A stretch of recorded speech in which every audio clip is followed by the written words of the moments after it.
For the next few days, Sunny and Jet stealthily pursued the Skull Centipede. These days were long, tense, and perilous.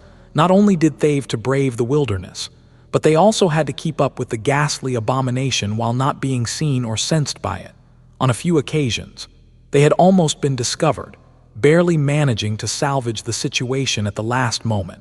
Sunny wasn't sure what would have happened if the creature had found them.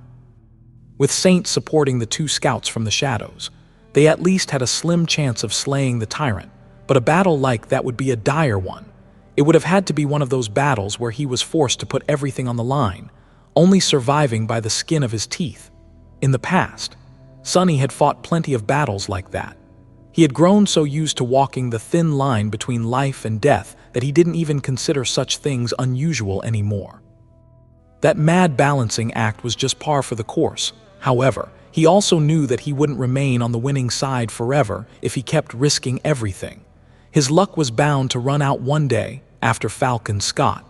His way of thinking about things shifted. Sunny was now much more experienced, and with that experience came cold, calculating prudence. His chances of defeating the Skull Centipede and its army of bone abominations would be much higher with the support of two entire companies of Awakened. And so, he was determined to meet this enemy on a battlefield of his choosing, with the odds stacked in his favor as much as the circumstances allowed. Jet was of the same mind. They followed the plan and put all their effort into remaining hidden. The centipede slithered across the vast plains of East Antarctica, eviscerating everything in its path. It had no mercy for the other nightmare creatures, slaughtered swarms of them like helpless ants. After each massacre, the giant abomination would devour the corpses of its prey and coil its body into a macabre burrow of skulls, then wreathe and spew out more bone fiends. The centipede's army continued to grow as it advanced through the wilderness. With each day, Sunny and Jet became more and more despondent. It had been hard to tell at the start, but now there was no denying it. The Tyrant's course put it on a direct collision course with one of the siege capitals in East Antarctica. Each human stronghold on the continent was surrounded by vast masses of frenzied nightmare creatures, and even more dead ones. Tall piles of bodies covered the killing fields, growing with each passing day. If the Skull Centipede was allowed to launch an attack on a siege capital, it would already be bad enough. However, if it managed to gain access to all those corpses, the strength of its army would increase exponentially, and the threat posed by the creature would explode in magnitude. By then, only the intervention of a saint would prevent a disaster. The saints, however, were already busy racing endlessly from place to place, solving one crisis after another without rest, which was why it was important to stop the abomination as soon as possible. On the fourth day of the pursuit, the centipede clashed with a whole horde of nightmare creatures, butchering hundreds of them and scaring the rest away. It dragged its massive body onto the battlefield, then got to the grisly business of consuming all the mangled bodies. One dead abomination after another disappeared into its massive maw, emotionlessly swallowed by the dreadful Tyrant. Sunny and Jet were observing the process from a safe distance as they hid between two enormous boulders. On the ground between them lay a scattering of bleeding carcasses. They themselves had engaged in a short and gruesome fight with a pack of nightmare creatures just minutes ago. Now that a suitable shelter was cleared, they could rest easy for a few hours. It killed too many this time, considering how long it takes to create a bone soldier. I'd say we'll be stuck here for a full day. The Tyrant's army will grow by a lot. The more it's delayed, the better. Army command will have time to prepare. She watched the giant centipede devour its victims for a few moments, then took a few steps back and contacted the headquarters to make a report. Soon after that, Soul Reaper's icy blue eyes suddenly gleamed. Understood. She deactivated her comm and looked at Sunny with a grin. It's happening. The welcoming party has already arrived. We need to overtake the monstrosity, meet up with them, and prepare the festivities. Finally. A hunt like this one wasn't easy to arrange. Simply deploying troops outside the siege capital was a dangerous task by now. The wilderness was teeming with numerous nightmares creatures, and an expedition force risked drowning in a horde of them before even reaching the intended target. It took a lot of courage and competence to navigate a course through the enemy territory, if the target was on the move. The task only grew that much harder, luckily, this time. Army Command was receiving constant updates on the creature's location from Sunny and Jet, so tracking its path had been easier, and now, finally, almost every piece was in place.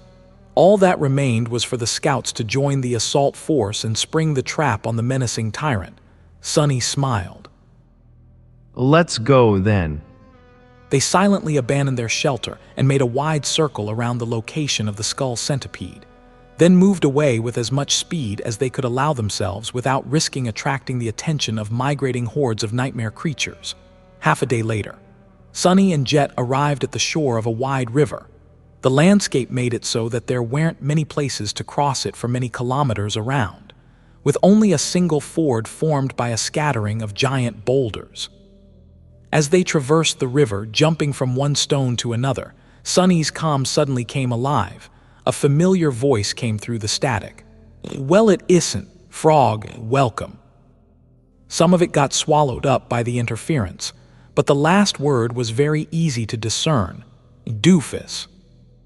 Sunny stopped for a moment and looked at the opposite bank of the river, where a tall figure suddenly rose from the ground. Effie waved her hand and grinned. "Venerable Master Sunless, how nice of you to pay a visit." Sunny and Jet have finally reached the river and reunited with an old friend. Subscribe to the channel so they don't miss the next episode. Sunny and Jet looked like quite the pair. Both were wearing black, which made for a stark contrast with their pale skin and raven hair. Granted, Soul Reaper looked more imposing in her fitting black leather armor. Sunny, on the other hand, wore a simple silk tunic and a pair of dainty shoes. He was also unarmed. Actually, he was perhaps the more threatening of the two. People were used to seeing Awakened wear suits of impregnable armor and wield powerful weapons. It was the sight of someone who didn't feel the need to do so. Even in the deadly reaches of East Antarctica, that was truly frightening. He made the last jump, landing softly on the ground not too far away from Effie. From here, Sunny could sense hundreds of shadows somewhere nearby. He looked around, noticing mundane soldiers and Awakened hidden here and there along the river shore, all keeping watch on the surrounding area. The first irregular company had numbered 42 Awakened and 7 Masters. The two companies Effie and Kai commanded, however, were different, unlike the special unit Sunny had belonged to. These were companies meant for general combat. Each of them consisted of close to 100 Awakened and 10 times that many mundane soldiers, complete with a platoon of mighty MWPs and a robust stable of specialized vehicles that ranged from heavy artillery to support and resupply. 2 of these companies together made for a small army. Effie walked over, a wide smile on her face. "Sunny, a long time no see." She looked quite impactful. His friend had always been a sight to behold, with her impressively tall stature, athletic build, and generous figure. Now, however, Effie resembled an incarnation of a beautiful war deity much more than she resembled a mere mortal. The main reason for this was her armor. It was as though Effie had been dipped in liquid steel, which then clung tightly to her body, tracing every toned, graceful line of it. Sunny had once thought that the undying chain felt like a second layer of skin. However, in his case, that was simply a metaphor. The armor of the vibrant huntress, on the contrary, could be described the same way quite literally. There was a piece of white cloth tied around her waist, and another one covering her chest, but other than that, Effie's whole body was exposed and seemed as if it had been cast of lustrous steel. Only her head was uncovered. For now, that armor, of course, was the transcendent memory she had received after slaying one of the immortal chain lord of the Kingdom of Hope. The Sun Prince? Sunny coughed. Just looking at Effie would make one's blood run hot. But that wasn't all. Currently, she hadn't even activated her ascended ability. Once she did, the fire burning in the hearts of the soldiers who saw her would become quite real, coursing through their veins and granting them actual power. It was as though Raised by Wolves was sharing some of her astonishing physical might with her followers. An involuntary smile found its way onto Sunny's face.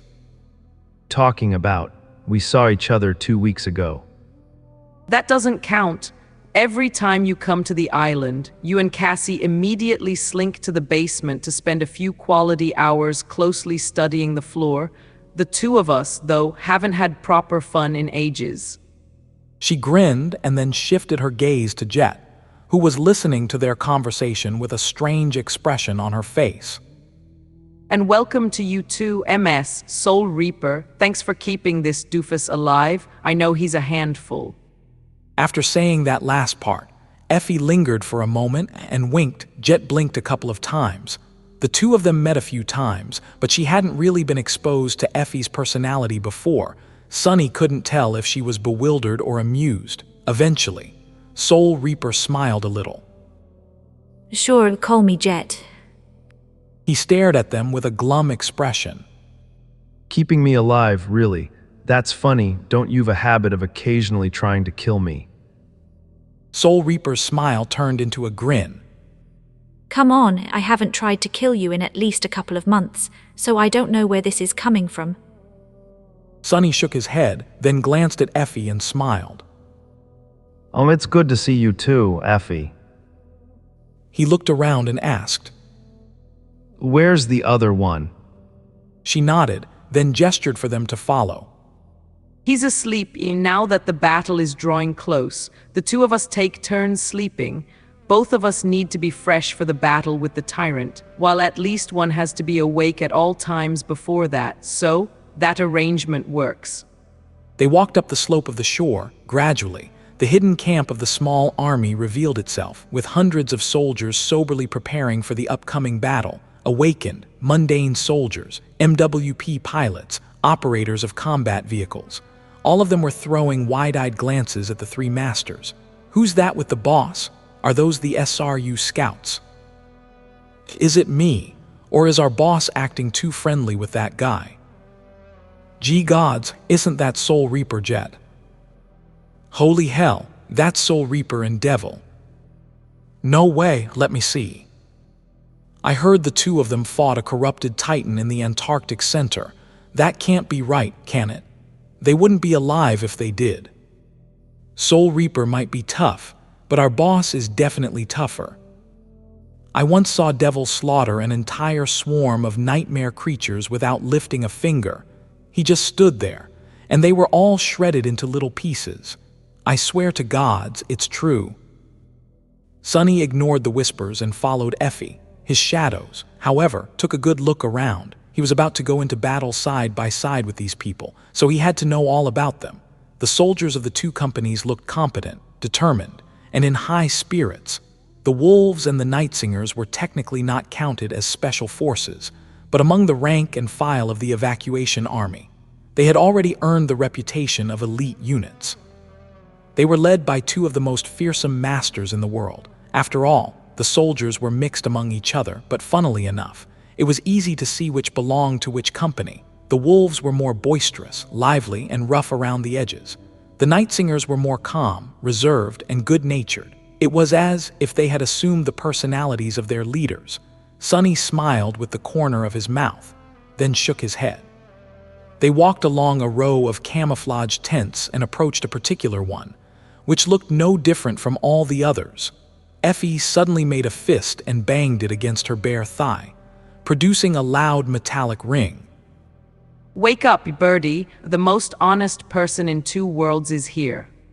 Urdiel notes, one more later maybe. Depends on if I fall asleep or not before the author releases the last chapter for the day. There was some rustling inside the tent, and then Kai emerged from it, looking as handsome and dazzling as ever. No, even more so. Sunny's face became a little dull.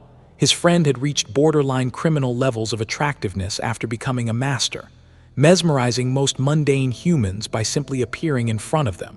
But Sunny had thought that a couple of months in the mud and muck of Antarctica would rub some of that glamour off. However, he had been sorely mistaken. If anything, Kai only became more captivating. His natural charm had acquired a hint of reserved military valiance, becoming more subdued, but also much more arresting. His green eyes were still as electric as ever, but now there was a quiet, almost melancholic depth to them that made one deeply desire to comfort and console the young man. Those eyes were nothing short of compelling. Kai smiled, making all three of them, Sunny, Effie, and Jet, hold their breaths for a moment. Sunny ascended Jet. It's so good to see you. Even his voice was like a soothing melody. That bastard. Sunny wasn't even angry about how stunning his friend was. What really disheartened him was what Kai was wearing. The archer was clad in a beautiful suit of ivory armor that seemed to be made out of impregnable scales, with a few insets of burnished bronze blazing between them with reflected sunlight. It was tied at the waist by a sash of burnt umber color, which emphasized the rich auburn splendor of his hair. The armor was made of dragon scales, and was a transcendent memory Kai had received after slaying the ivory dragon Severax. Both Effie and Kai had come into possession of a transcendent armor in the second nightmare. Sunny used to have an armor like that, too, which he had gotten for killing Solving for the first time, but, of course, it had been destroyed by Goliath, and now he was the only person of the three without one. Ah, that really grinds my gears. Sunny winced, but was then distracted from his resigned self-pity by Jet, who smiled and stretched her hand out for a handshake. Ascended Nightingale, I don't think I've had the pleasure of meeting you before. Indeed, this was the first time the two of them met. Sunny glanced at Soul Reaper bleakly. At least she's not a fangirl like someone I know. Still, Jet hadn't even tried to shake Effie's hand. What was up with that? Sunny asked how Kai was doing. The four of them exchanged a few words and headed for a larger tent that stood nearby, serving as the improvised strategy room for the small army. As they walked, Sunny briefly clasped forearm with Kai after the things he had experienced in Falcon Scott. Sunny held a somewhat different view of the charming archer, and of what his friend had shared with him in the sanctuary of Noctis. Back then, he knew that Kai was deeply hurt by what had transpired in the Ivory City, both physically and mentally. He had been a centurion who led soldiers into a war against Solving's zealots, only to watch his soldiers die and disappear in the flames of the dragon, and then be crippled by those flames himself. Sunny had thought that the pain of defeat and becoming a cripple was what haunted his friend the most. But after experiencing the burden and privilege of being in command, and learning how it felt to watch his people die, now he thought differently. Kai smiled softly. I am doing well. Thank you for asking, Sunny, but I really am. I feel like I'm in the right place. Sunny nodded, thinking that he understood. Kai had always had these naive notions of what was right and wrong, and what a good person was meant to do with the power all awakened possessed. For someone like him, coming to Antarctica was, perhaps, a very sincere endeavor. He glanced at Effie. Come to think of it, the merry huntress had lost people in the nightmare, too. She watched all the other girls perish under the ruthless training methods of the War Maidens. Powerless to save any of them, even Cassie had experienced powerlessness and loss, with all the other priestesses and people of the Night Temple, including her cherished mentor, the one in the north, ending up slaughtered by Mordred. All of them had felt it. Did Nephis feel the same? Probably not, but then again, no one knew what she had lived through in the second nightmare. Changing Star was strangely reticent about that particular ordeal. They entered the tent, gathering around a fold-out table that had a small holographic projector placed on it. A topographical map of the area was projected into the air, with their location and the last known whereabouts of the Skull Centipede marked on it in red. Sunny, however, paid it no attention, still lost in his thoughts. After a while, he shook them off and honed in on the conversation.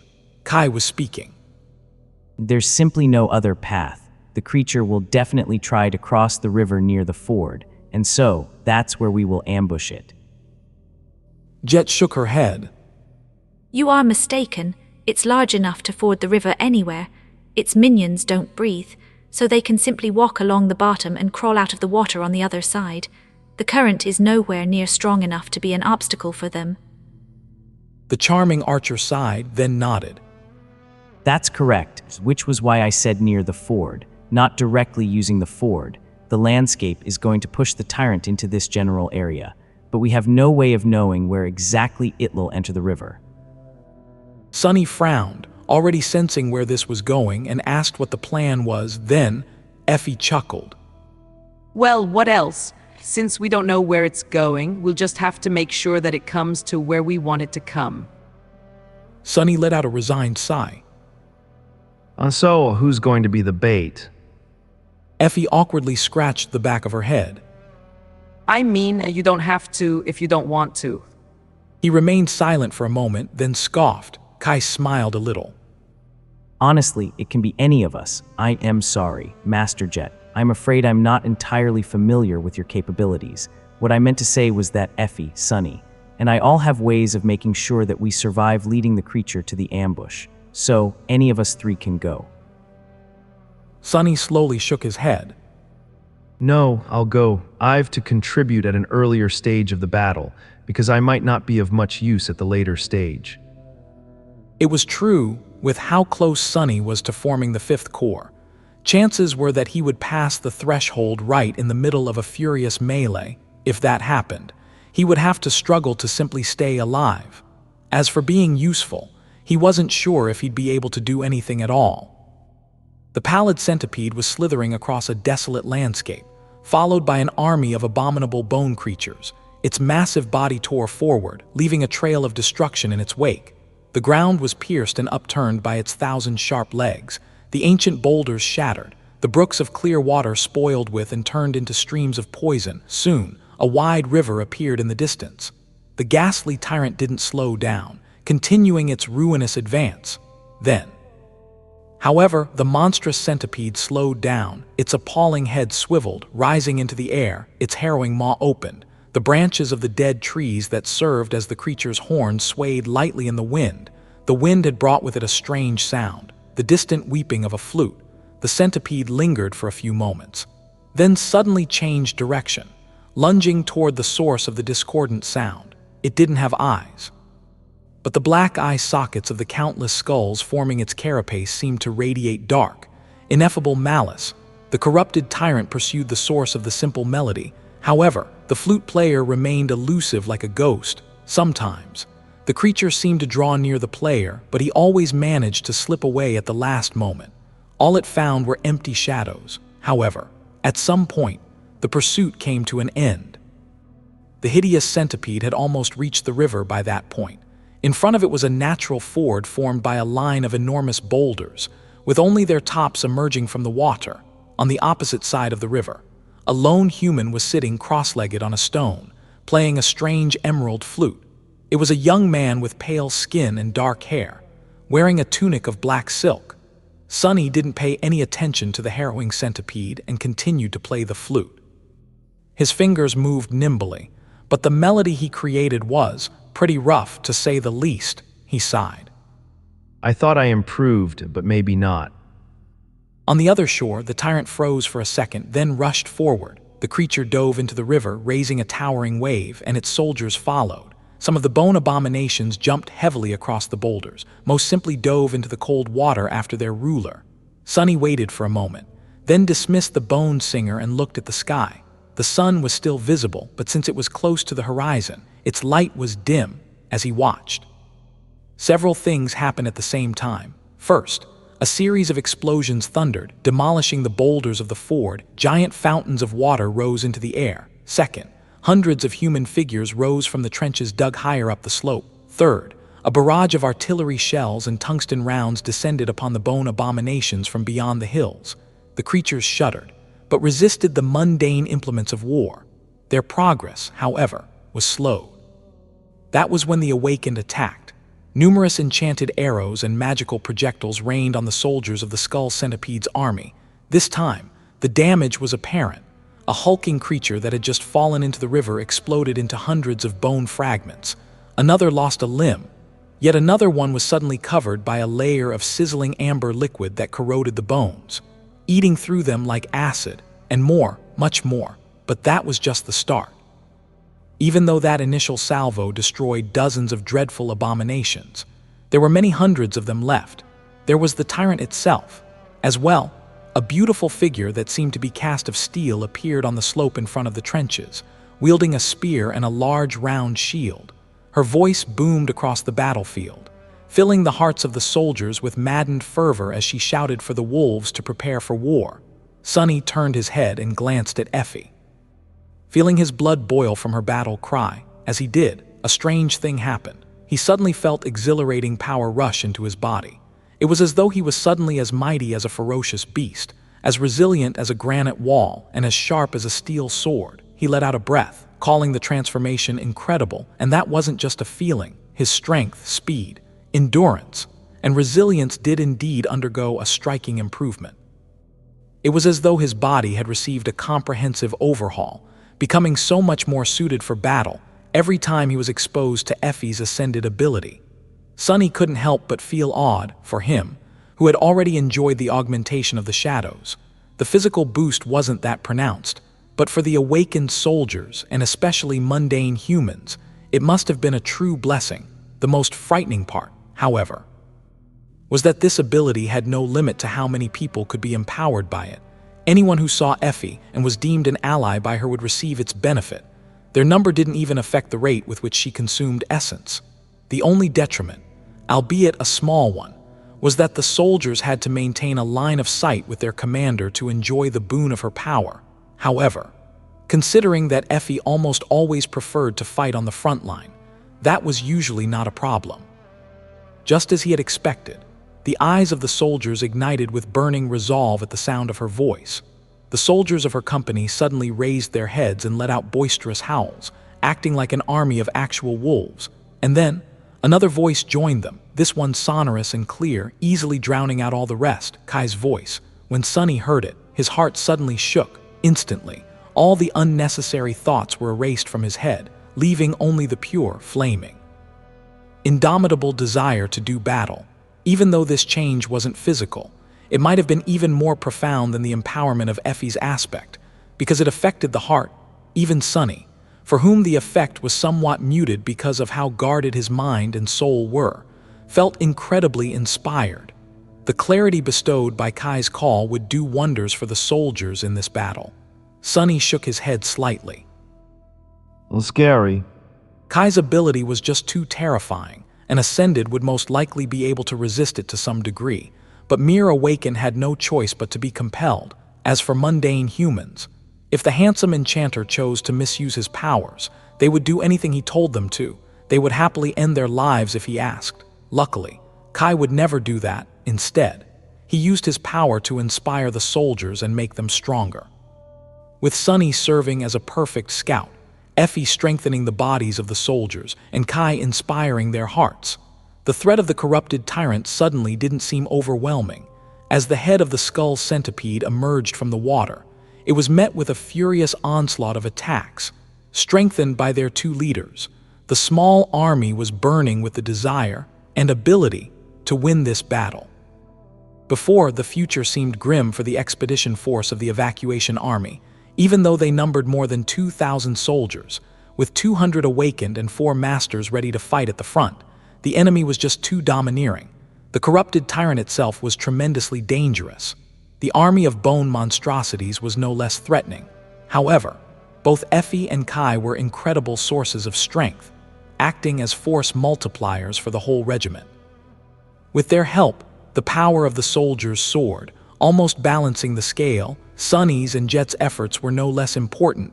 Thanks to them, the two companies had been able to choose the battlefield and prepare an ambush. Terrain advantage was extremely valuable, and so was the foreknowledge of what the enemy was capable of. That last part was, perhaps, the most precious.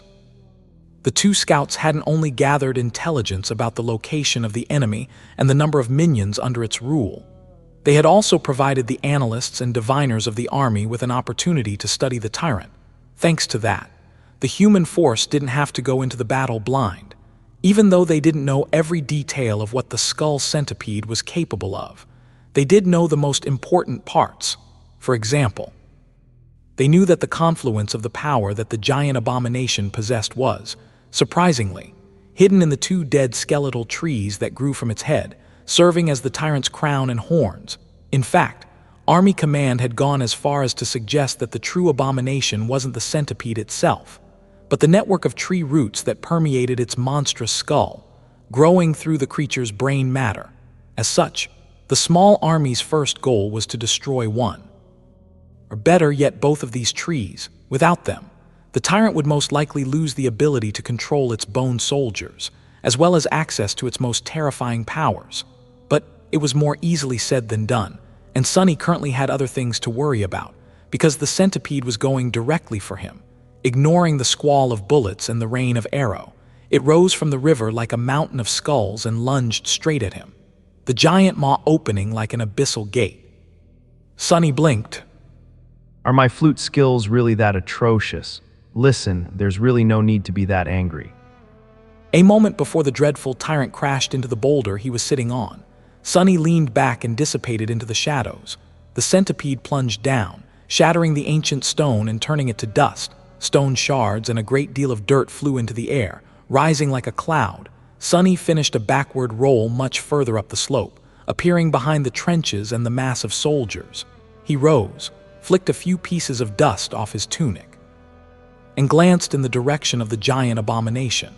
The Skull Centipede turned its head in the direction of the firing soldiers, its jaw still hanging open. Then, its enormous body tensed, ready to shoot forward. Before it could, however, something flashed through the air and impacted against the tyrant's head. The mysterious projectile was none other than Effie, who had used her own body as a siege ram, after rushing through the battlefield like a hurricane.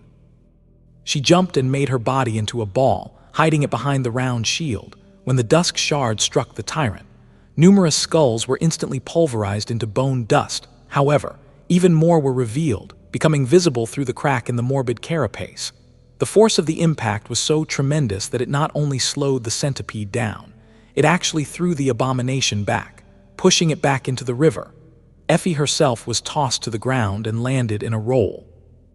Jumping back to her feet a moment later, her sculpted steel body didn't look damaged at all. If anything, the huntress looked as exuberant and robust as ever, as her war cry resounded across the battlefield.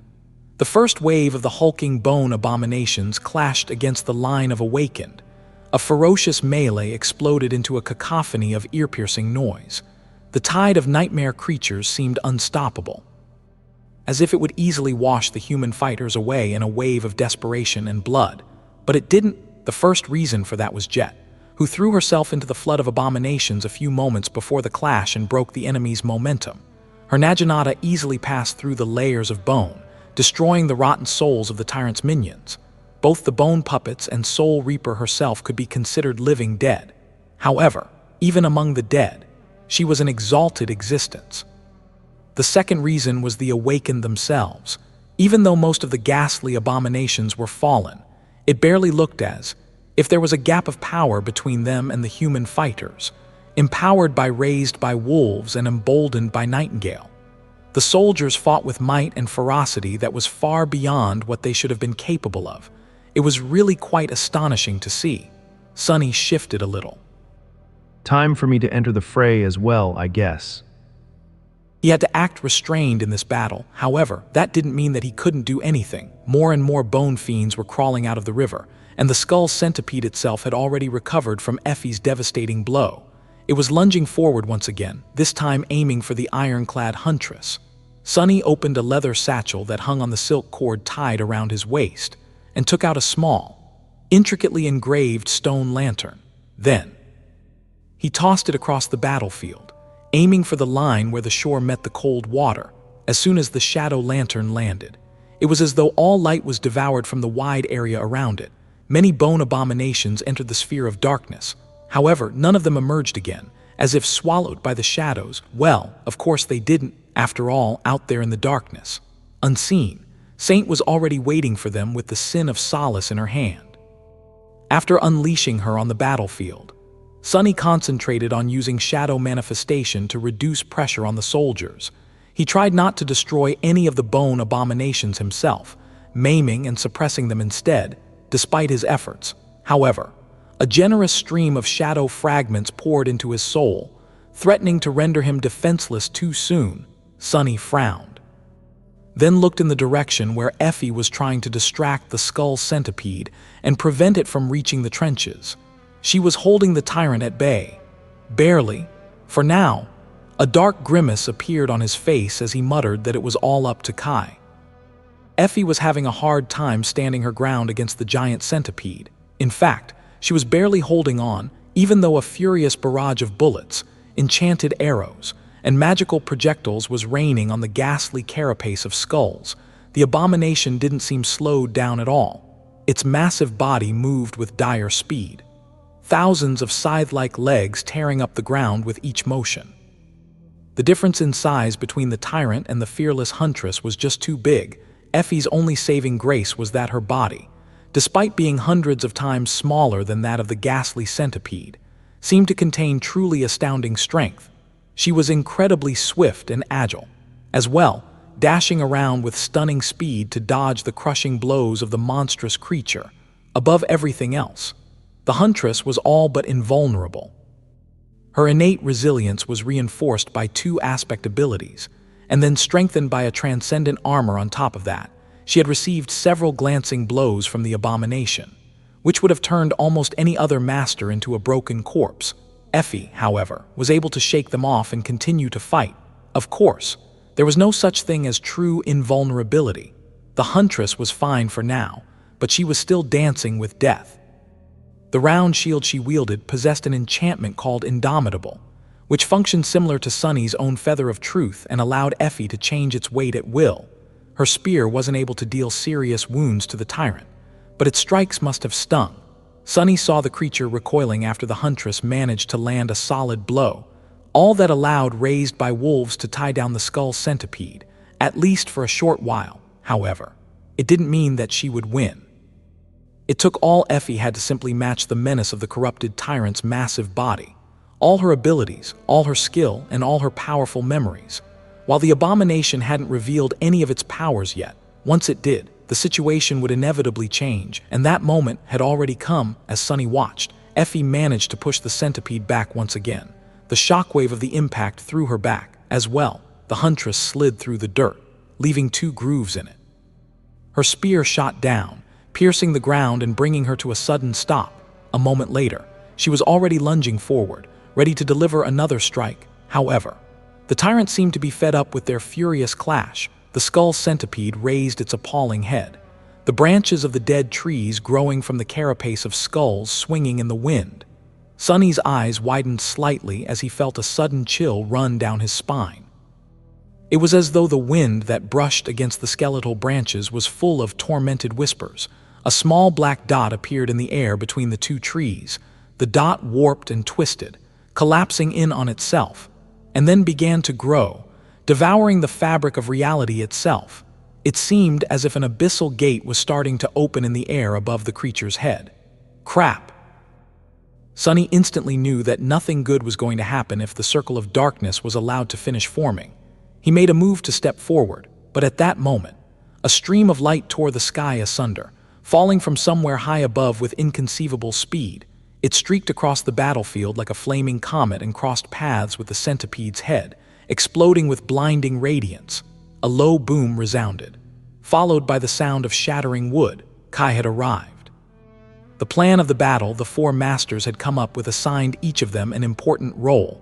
Sunny was responsible for luring the tyrant to the ambush site and creating an obstacle for the bone fiends crawling out of the river. Jet was meant to lead the defenders and make sure that the trenches weren't overrun. Effie's role was to stall the centipede, and, more importantly, distract it. But it was Kai who was the key to their success, or failure. The whole plan depended on whether the tyrant would be able to unleash its harrowing powers, to prevent it from happening and reduce the Skull Centipede to a mere giant beast. The trees growing from its head had to be destroyed. That was what Kai had to accomplish. He had hidden himself high in the sky and bid his time, waiting for an opportune moment. Then, the archer plunged down, burning his essence and using gravity to reach truly astonishing speed. And now, he delivered his attack. Using that speed to close the trap they had set, the flaming comet was Kai himself, and he held a slender, shining saber in his hand. All of it happened in the blink of an eye. The streak of light crossed the creature's head, something flashed, and then a loud explosion boomed, washing over the battlefield. A split second later, Kai fell into the river. His speed was still so tremendous that he slid across the surface of the water without plunging into it, and only slowed down after being pushed 100 meters away from the shore. The head of the Skull Centipede, meanwhile, was flung to the side. One of the dead trees crowning it was completely shattered, its trunk exploding into thousands of sharp splinters. The circle of darkness collapsed and disappeared without a trace. Never receiving the chance to fully form, Sunny let out a relieved sigh and breathed that it worked. The tyrant opened its maw, letting out a blood-chilling screech. The bone fiends trembled, becoming disorganized and somewhat sluggish. The soldiers roared with dark glee, invigorated by the sight of the giant creature losing one of its horns. Effie was already advancing, her spear ready to strike. Kai had managed to regain his balance and pushed himself off the surface of the water, shooting back into the sky and summoning his bow. A black arrow suddenly shot out of the cloud of darkness surrounding the shadow lantern. Empowered by Saint's transcended strength and the Death Dealer enchantment, the arrow struck the neck of the tyrant with harrowing force, annihilating layers of skulls and ripping a huge chunk of flesh out of it. However, Sunny didn't pay any of it much attention, because right at that moment, the spell whispered into his ear. Sunny froze, his face turning deathly pale, and groaned that they were going again. The voice of the spell grew louder. "Your shadow is overflowing with power." Sunny didn't have to summon the runes to know that he had finally accomplished his goal after absorbing thousands of shadow fragments. His soul was ready to form a new shadow core, his fifth one. He was about to become a tyrant. A conflicting mess of emotions rose in his heart. Of course, Sunny felt a sense of joy and triumph. His power was about to take a significant jump. After all, the bleak, dreadful months he had spent in Antarctica, enduring hardships and grisly defeats, made this moment possible. In a sense, this was his reward, and so, the invisible scars he had been left with weren't for nothing. On the other hand, this boon came at a very unfortunate moment. In the past, Sunny had been mostly able to time his advancements in a way that allowed him to go through the process in relatively safe conditions. A battlefield where hundreds of awakened were fighting against an army of fallen nightmare creatures and a corrupted tyrant, however, was in no way safe, and on top of that, he had already gone through this ordeal 3 times. He knew how much it was going to hurt. Hell yes, and also, damn it. Sunny glanced at the Skull Centipede, who was reeling from the dreadful blow dealt to it by Saint's arrow. A huge chunk of flesh was missing from its neck, with bone dust and rivers of fetid blood spilling into the river. Effie was moments away from reaching the wounded abomination, her sculpted steel body glistening in the sunlight, and Kai was preparing to draw his bow. One of the dead trees had been destroyed, which was supposed to rob the tyrant of its most terrible powers. However, the outcome of the fight was still far away from being set in stone. A corrupted tyrant was still a corrupted tyrant. Sunny felt that Effie, Kai, and Saint had a good chance of emerging victorious from that fight, but he couldn't be sure. Jet and the awakened soldiers were struggling to hold back the tide of bone fiends. Sadly, for now, there was nothing much Sunny could do to help them. The rest of the battle was up to others to win. As a hint of terrible pain appeared in his soul, Sunny hurriedly jumped backwards, hiding between 2 mounds of dug-up dirt. 2 figures emerged from his shadow. One was a fearsome black stallion, the other a scrawny little imp. He gritted his teeth and looked at his shadows. Protect me.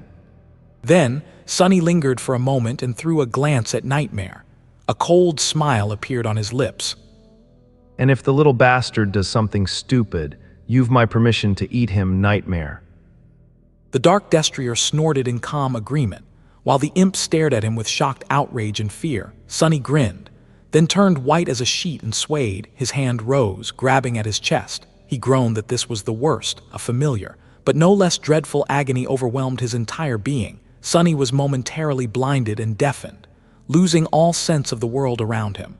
Something was rising from the depths of his soul, tearing at it with sharp edges. Torment of it was nothing short of exquisite. He had experienced this pain several times before, but it grew more and more unbearable with each time. Human souls weren't supposed to possess many cores, neither were they able to sustain them. It was only because of Sunny's divine aspect that his soul had become stronger, growing vast and powerful enough to endure the strain. Nevertheless, this wasn't in its nature. Therefore, the birth of a new core brought with it immeasurable pain, with each successive one hurting more.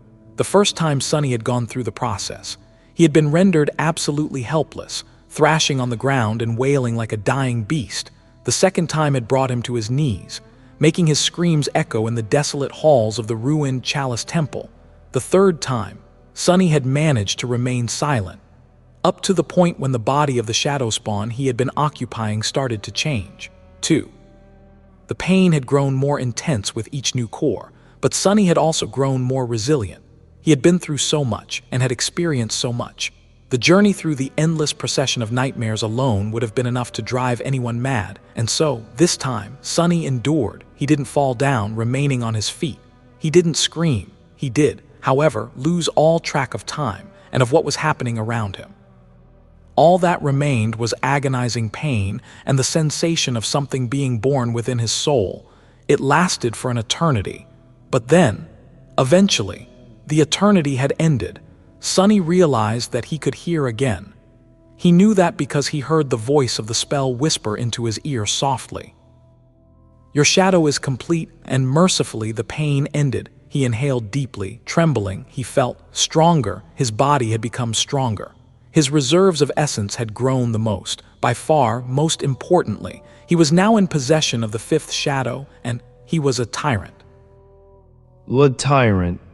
Sunny exhaled. A complicated emotion grasped his heart. Finally, after years of struggling and chasing after something that often seemed unreachable, he had caught up with Nephis. Sure, she was still ahead of him by a sizable amount of fragments, but they were of the same class now. They were both ascended tyrants. Strangely enough, Sunny didn't care too much. He had wanted desperately to be as strong as Changing Star once. There had been a lot of reasons for him to harbor that desire, some better, some worse.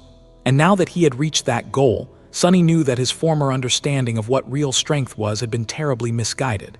And so, he didn't really care. Still, it felt nice to be equal to her on paper, even if what was written in shimmering runes wasn't that important. Sunny noted that it was time for the important stuff. Sunny shifted, turning his head to observe the battlefield. There was another tyrant nearby, and that tyrant posed a threat to his friends and the soldiers. So, the creature had to be dealt with. Sunny was still reeling from having his soul torn apart, then sewn back together. However, the battle was raging, so he had no time to recover in peace. That was fine. He was long used to fighting in the most dire conditions. Anyway, it took him only a moment to assess the situation. It seemed that he had been out of it for quite some time. The battlefield was ravaged and upturned, with the river itself slightly changing course. Its water, which had been clear once, now seemed muddy and noxious. Effie and Kai were still fighting the ghastly centipede in the shallows, with Saint supporting them from the darkness. The three seemed to be doing fine. The soldiers, however, were straining to hold their ground. The slope of the river shore was littered with shattered bones, and hundreds of the tyrant's abominable minions had already been destroyed. But there were hundreds more. And now that Saint was busy turning the Skull Centipede into a pincushion and weighing it down with the help of the Burden of Peace enchantment of Morgan's warbow. There was no one to serve as the wave breaker against their tide. There was only Jet. Soul Reaper moved like the beautiful visage of death among the bone fiends, erasing one after another from existence. But she was just one woman, no matter how fast and lethal. She couldn't be in several places at the same time. Sunny hesitated, trying to make a decision. His instinct was to go for the biggest threat, personally removing it from the equation. However, the tyrant was still strong and ferocious, even without most of its powers. The centipede was putting up a dreadful fight. It was hard to say how long it would take to bring it down. The soldiers, meanwhile, would continue to suffer under the onslaught of the bone fiends until it did. So what was he supposed to do?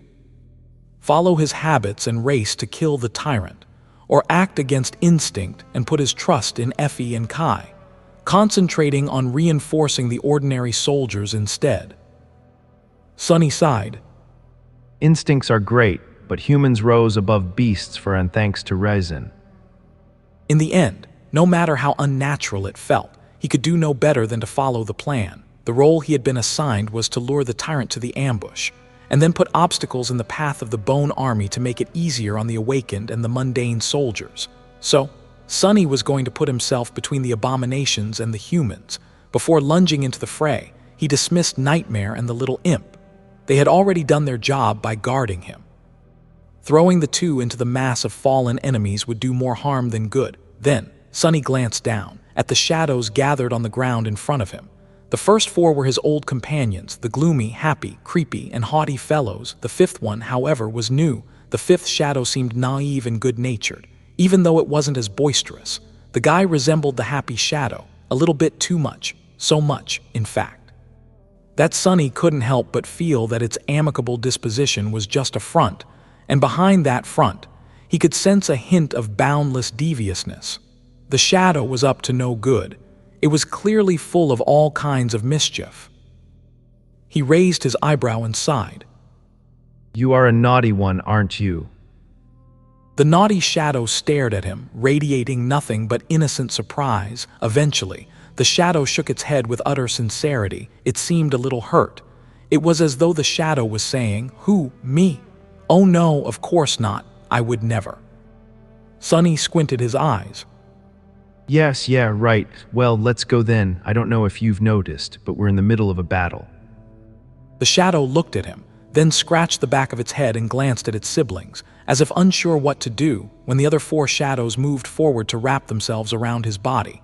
Though it quickly followed, a feeling of overflowing strength permeated Sunny's body. He inhaled deeply, getting used to his new limits, then caught sight of Effie breaking a dozen of the tyrant's legs with her round shield. Instantly, his limits were expanded even further. Sunny smiled, summoned the cruel sight, and dashed forward. At the same time, he used the blessing of dusk to establish a mental bond with Jet and coordinate their movements. She moved to her right. Soul Reaper was going to be responsible for the western half of the defensive line, while Devil was going to rampage in the eastern part. Shadows surged forward. In the next moment, the sound of breaking bones rolled over the battlefield. In the end, it was Kai who brought down the Skull Centipede. Saint had debilitated and slowed it down with her arrows, which gave Effie an opportunity to deliver a devastating blow to the creature's head, cracking its skull, of course. That alone would have never killed a corrupted tyrant, however. It did give Kai a chance to deal a fatal strike to the ghastly abomination. Flying across the sky, he positioned himself above the centipede and drew his bow. This time, an arrow of incinerating flame appeared on its string. The heat of the arrow was so dreadful that it seemed as if the world itself was melting around it. Luckily, Kai was protected by the armor made from the scales of a dragon, unaffected by the immolating heat. He let the fiery arrow loose. It flew down like a streak of light, entering the creature's skull through the thin crack. Then, a dreadful explosion illuminated the tyrant's head from the inside. Tongues of flames and streams of smoke shot from its mouth, from the pit where the broken tree had been, and from the empty eyes of the countless skulls.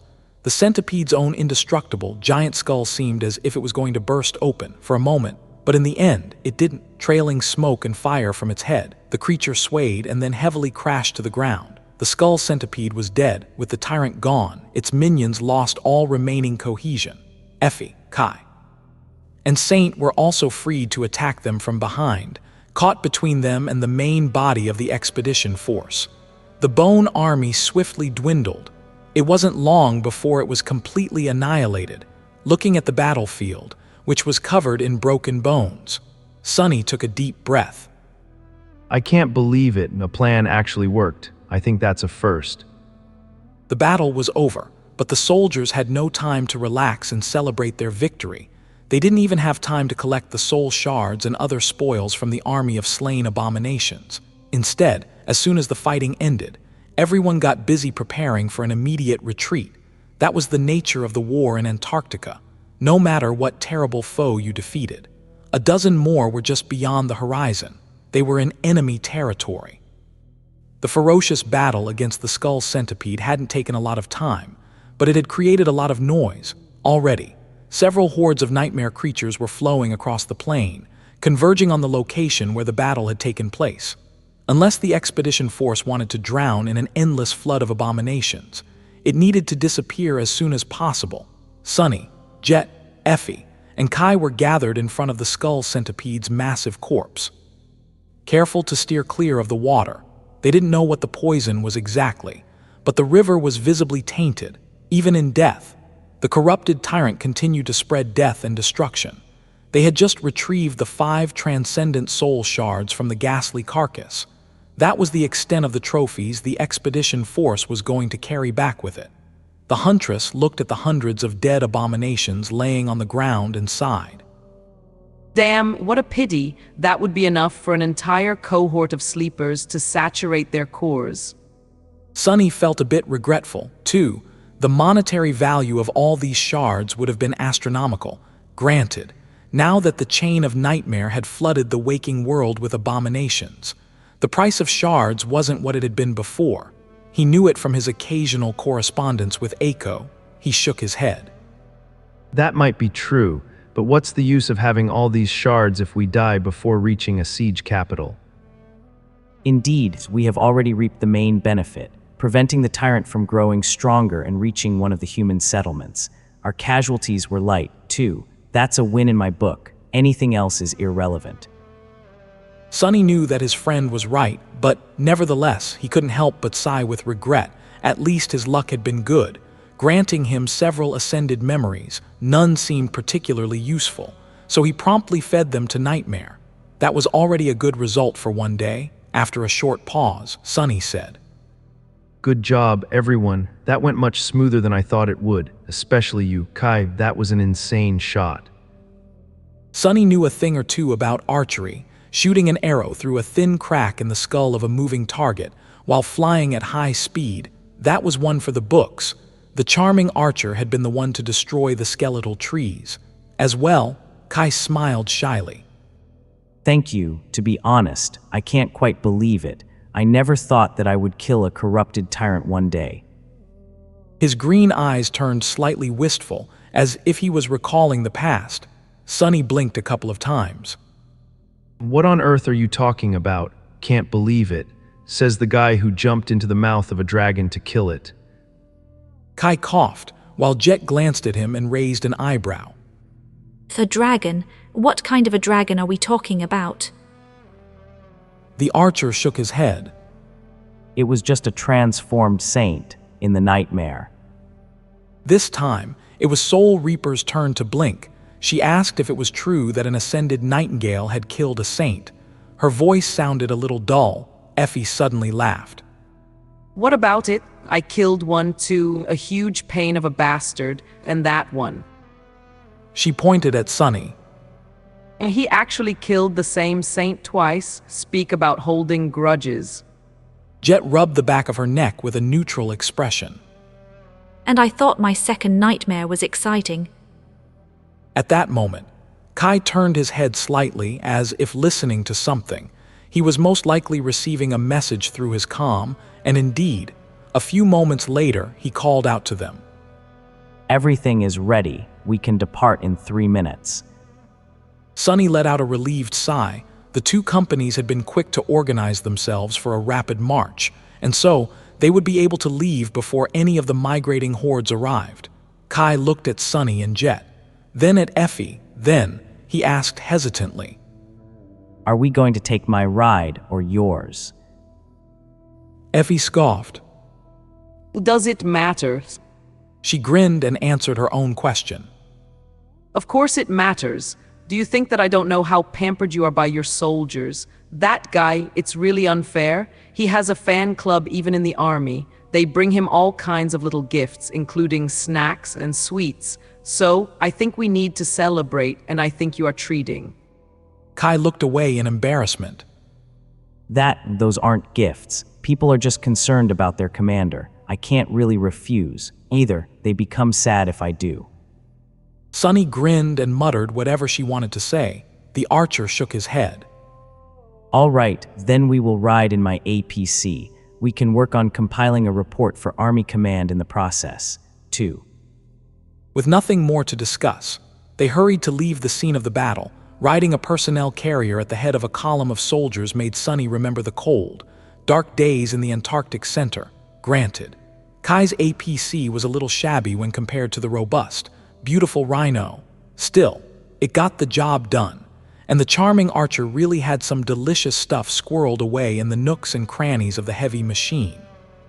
The expedition force left the ravaged river shore behind and rushed across the plain, escaping the approaching mass of nightmare creatures. they masterfully navigated the landscape. Avoiding the wandering swarms and keeping out of sight as well as they could, the column had to fight off a few packs of abominations. But these skirmishes were too inconsequential to pay them any attention. Things like that were unavoidable when a large force traveled across Antarctica.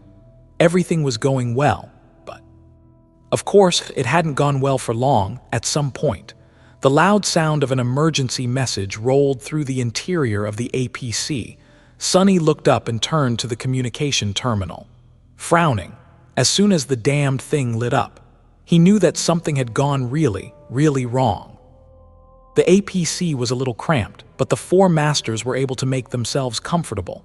They were sitting on empty ammunition crates, enjoying some of the snacks Kai had presented them with. The mood in the interior of the armored vehicle was surprisingly relaxed, and the awakened crew under the Archer's command were respectfully giving them some space.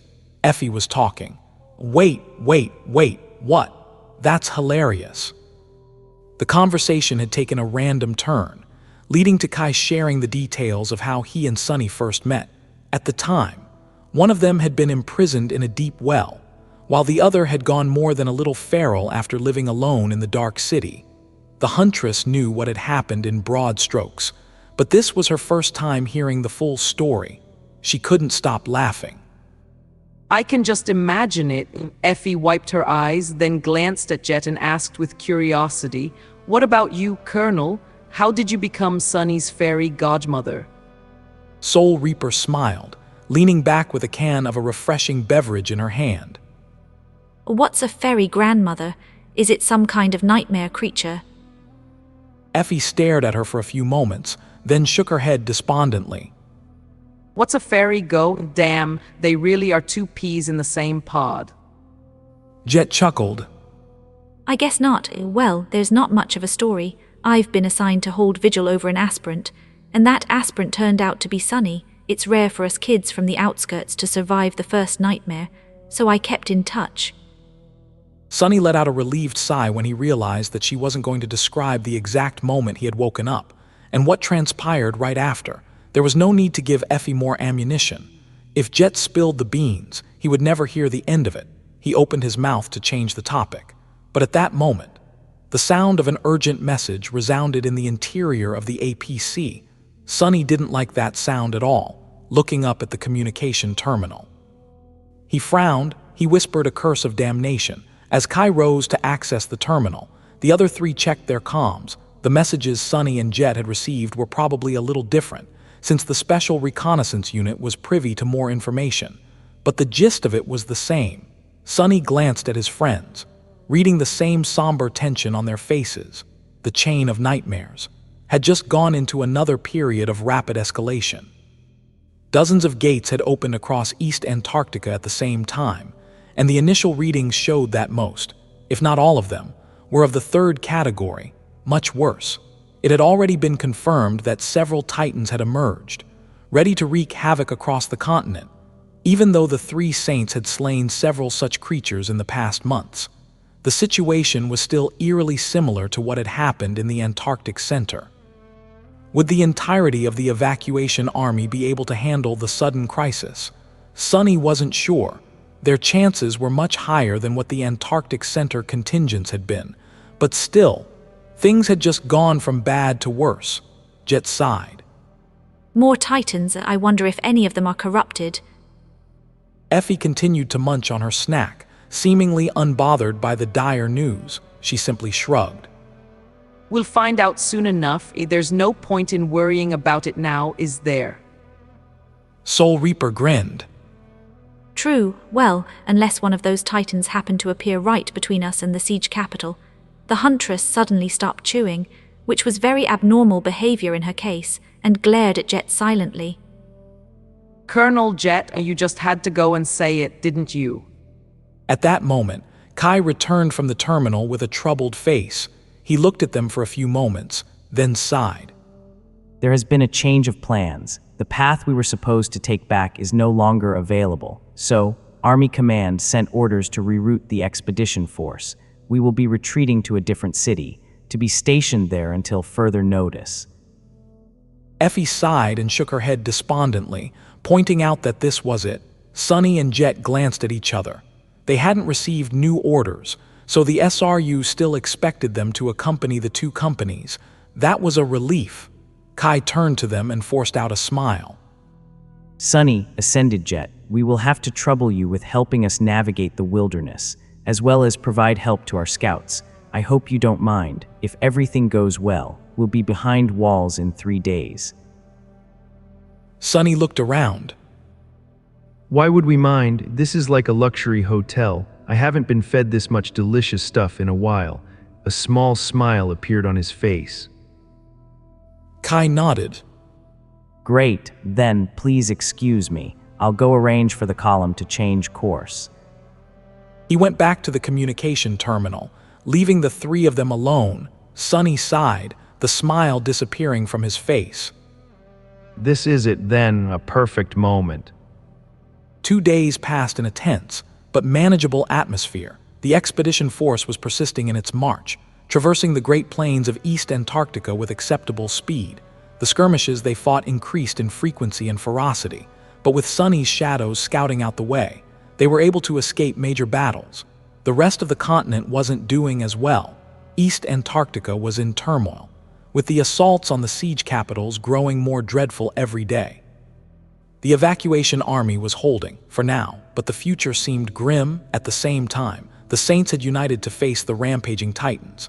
Their battle had lasted for several ruinous hours and ended in a bitter draw. 2 of the Titans perished, but the Transcendents had to retreat, each sustaining heavy wounds. Several more creatures remained, including one confirmed corrupted Titan. For now, none of them was actively moving toward the siege capitals. But it was only a matter of time. Bad, this smells really bad. Sunny was at the back of Kai's APC, sitting on a crate with his eyes closed. His shadows were out scouting, and Jet was sleeping on a neighboring crate, using a military coat as a blanket. Suddenly, her communicator produced a melodic sound, since it wasn't a notification from Army Command. Sunny paid it no attention. Soul Reaper, however, sat up, yawned, and glanced at the message with a sullen expression. She remained silent for a few moments, then grimaced and showed him the screen of the communicator. Sunny opened his eyes and read the title of a government propaganda article attached to the message. His eyes turned a little darker. The title read, "The Great Legacy Clans announce full support for the Southern Quadrant evacuation effort. In humanity's hour of need, its greatest warriors are rising against the forces of the Nightmare spell. The best of Bastion and Ravenheart are already en route to reinforce the valiant soldiers of the evacuation army." Sunny remained silent for a long time, then leaned back with a sigh. His thoughts were dark and heavy. Deep in his heart, an ember of anger smoldered, divorced from all reason, pushing him to do dangerous and short-decided things. It was almost as if the sin of Solace was whispering into his ears. Kill them all. How hard would it be to simply kill them all? Probably not much easier than slaying the winter beast, and with much more dire consequences. Shaking his head, he looked at Jet.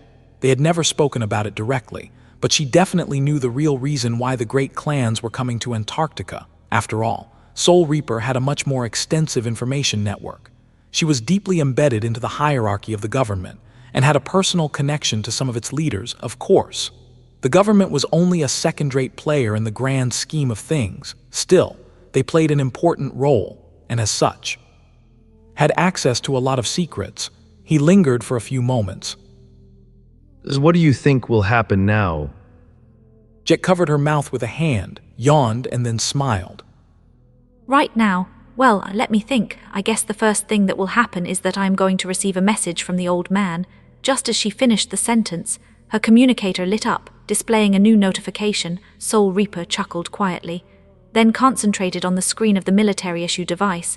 "See, it's a curse to always be right. Give me a minute."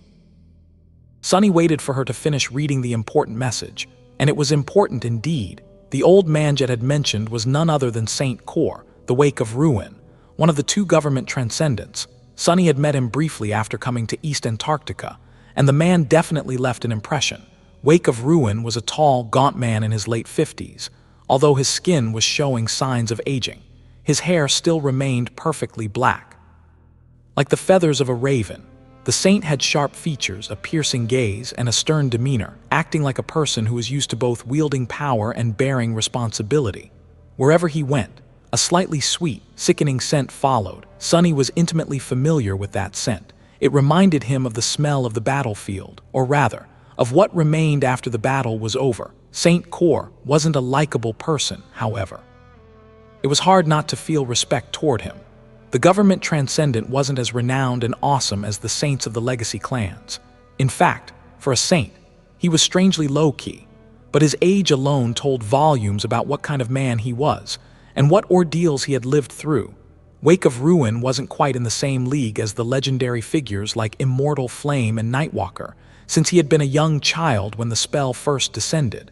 However, he was still a member of the first generation, and as such, had watched and helped build the world order of today. Even if Saint Kor had become transcendent later than the members of the second generation like Anvil and Kai Song, he was still, in a sense, their elder. Sonny didn't know what the arrangement between the government and the great clans was exactly. But the mere fact that Wake of Ruin was allowed to be the exclusion from the rule and didn't serve any of the sovereigns hinted that there was more to the old man than appeared on the surface. He was the field commander of the whole Antarctica operation, and Jet seemed to enjoy quite a close relationship with the veteran saint. She was one of his most trusted agents. Sonny muttered that he was lucky. Sonny didn't have close ties to the upper echelons of the government. But as Soul Reaper's confidant, he would be privy to the vital information almost as soon as she. Come to think of it, he also had eyes and ears inside Valor thanks to Nephis and Cassie, and enjoyed the friendship of one of the heirs of the House of Night. He even had a bond with Saint Bloodwave and was friendly with the White Feather clan. I guess I'm better connected than I thought I was. And that was without even considering his venerated status in the evacuation army, waiting for Jet to finish reading the message. Sonny grinned. Maybe I should seduce one of Seishin's sisters just to complete the trifecta. Those women from the great clan Song, Kai Song's adopted daughters, were all a bit scary, though Sonny added that Mordred was there. As well, the naughty shadow gave him a sly glance, making Sonny blink a couple of times. What the hell are you on about? I didn't mean it that way. I was talking about befriending the bastard, not seducing him. The shadow tilted its head. If it had a face, there would have been an innocent smile on its lips and sparks of dubious sincerity in its eyes. Sonny gritted his teeth. Damnation, I've only known you for a couple of days, but I'm already starting to regret it. What's wrong with you, miscreant? Look at the other guys. None of them were ever problematic. To prove his point, Sonny gestured at the other shadows, who stared at him in response. The gloomy shadow crossed its arms, as if trying to say, "Who are you pointing at, you idiot?" The happy shadow nodded energetically, expressing something like, "Of course. We would never cause problems for our master. Master, you are the best." With all its being, the creepy shadow was staring at him with its usual creepy inexpressiveness, but its thoughts were easy to guess. It had to be something like, "I wonder what it would feel like to slice the new guy open. What do his insides look like? What's the texture? Do shadows have insides? I want to know." The haughty shadows wore their usual arrogant look, radiating the "keep me out of this plebeian conversation" peasant feeling with their disdainful pose. The naughty shadow glanced at Sonny with amusement. Sonny sighed and admitted the point was taken. Eventually, Jet put away her communicator and stared into the distance for a few moments. Thinking, then, she turned to Sonny. He asked what the word was. Soul Reaper had a contemplative look on her face. The good news is that we're getting reinforcements. Both Valor and Song are sending strong contingents, 2 saints each, a handful of masters, and a supporting retinue of hundreds of awakened, all of them the absolute elites of the legacy clans, of course, some direct descendants, some loyal retainers. You can imagine how powerful of a force that's. Sonny nodded, despite his animosity toward the great clans and those legacies that served them. Even he had to admit that these people hadn't ended up in the position of highest power by accident. Legacies were born and bred to be perfect warriors, and in that pursuit, they were ruthless both to their enemies and to themselves. An awakened from a legacy clan was worth their weight in soul shards on the battlefield. It was only when compared to the survivors of the Forgotten Shore that they didn't seem that exceptional. But the former dreamers of the Dark City were an abnormality themselves. Hundreds of legacy awakened could achieve a lot in East Antarctica, but whatever they could do paled in comparison to the arrival of 4 more saints. That was the real game changer, more than doubling the number of transcendents present in the southern quadrant in one swoop, with 7 saints leading the charge. The position of the evacuation army would be tremendously bolstered. That was, if the newcomers had any intention of helping the evacuation effort along, and not just thwarting it. He looked at Jet with a gloomy expression and asked what the bad news was. She shrugged. Well, you know, the great clans have their own plans. They're going to have to keep up appearances, at least, but who knows what they really have in mind. Sunny remained silent for a while, then nodded slowly. And what's the government going to do about it? Jet laughed. You really think they would send such information in a message? I mean, the military network is supposed to be protected, but come on. He thought about it, then shook his head. Soul Reaper chuckled. In any case, we'll know more soon. I've been informed that the legacy forces will be arriving in 2 batches. The second one is already sailing across the ocean, carrying most of them, 2 separate naval convoys, of course. Otherwise, gods know what would happen. She lingered for a moment. The second, smaller batch will be arriving much earlier, though they'll be here in no more than a couple of days, coming through the dream realm. The vanguard consists of 2 saints and 4 masters. From what I've been told, and what a coincidence, they'll be coming directly to the siege capital we're heading for. Sunny smiled slightly and wondered if it was really a coincidence. Jet shook her head. Of course not. Kor is actually already there, assembling a welcoming party. He kindly requested for me to participate, and he asked me to bring you along. Sunny looked at her with surprise, a frown appearing on his face. Wake of Ruin singled me out directly. He raised an eyebrow. Me. Why does he want me, of all people, to be there? I don't even work for the government. Really, there are certainly better candidates.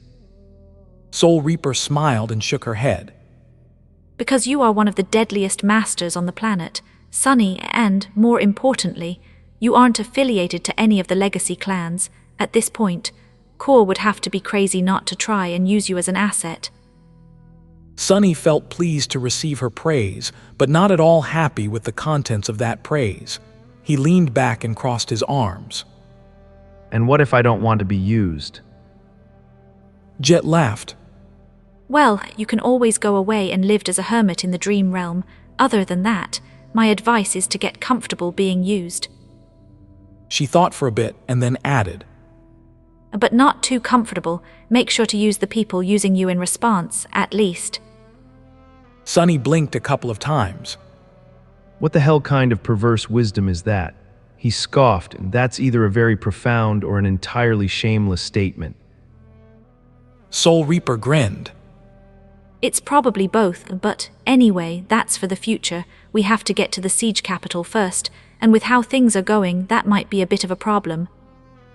Sunny grew serious. Jet was right. For the past 2 days, things went more or less well for the expedition force.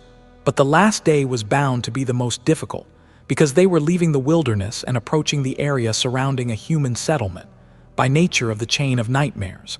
These areas were the most dangerous on the continent. A constant stream of abominations was flowing toward the siege capitals to lay assault their walls. And the closer one got to a city, the higher the concentration of nightmare creatures was. Fighting a pitched battle was inevitable if the expedition force wanted to reach the gates of the human stronghold.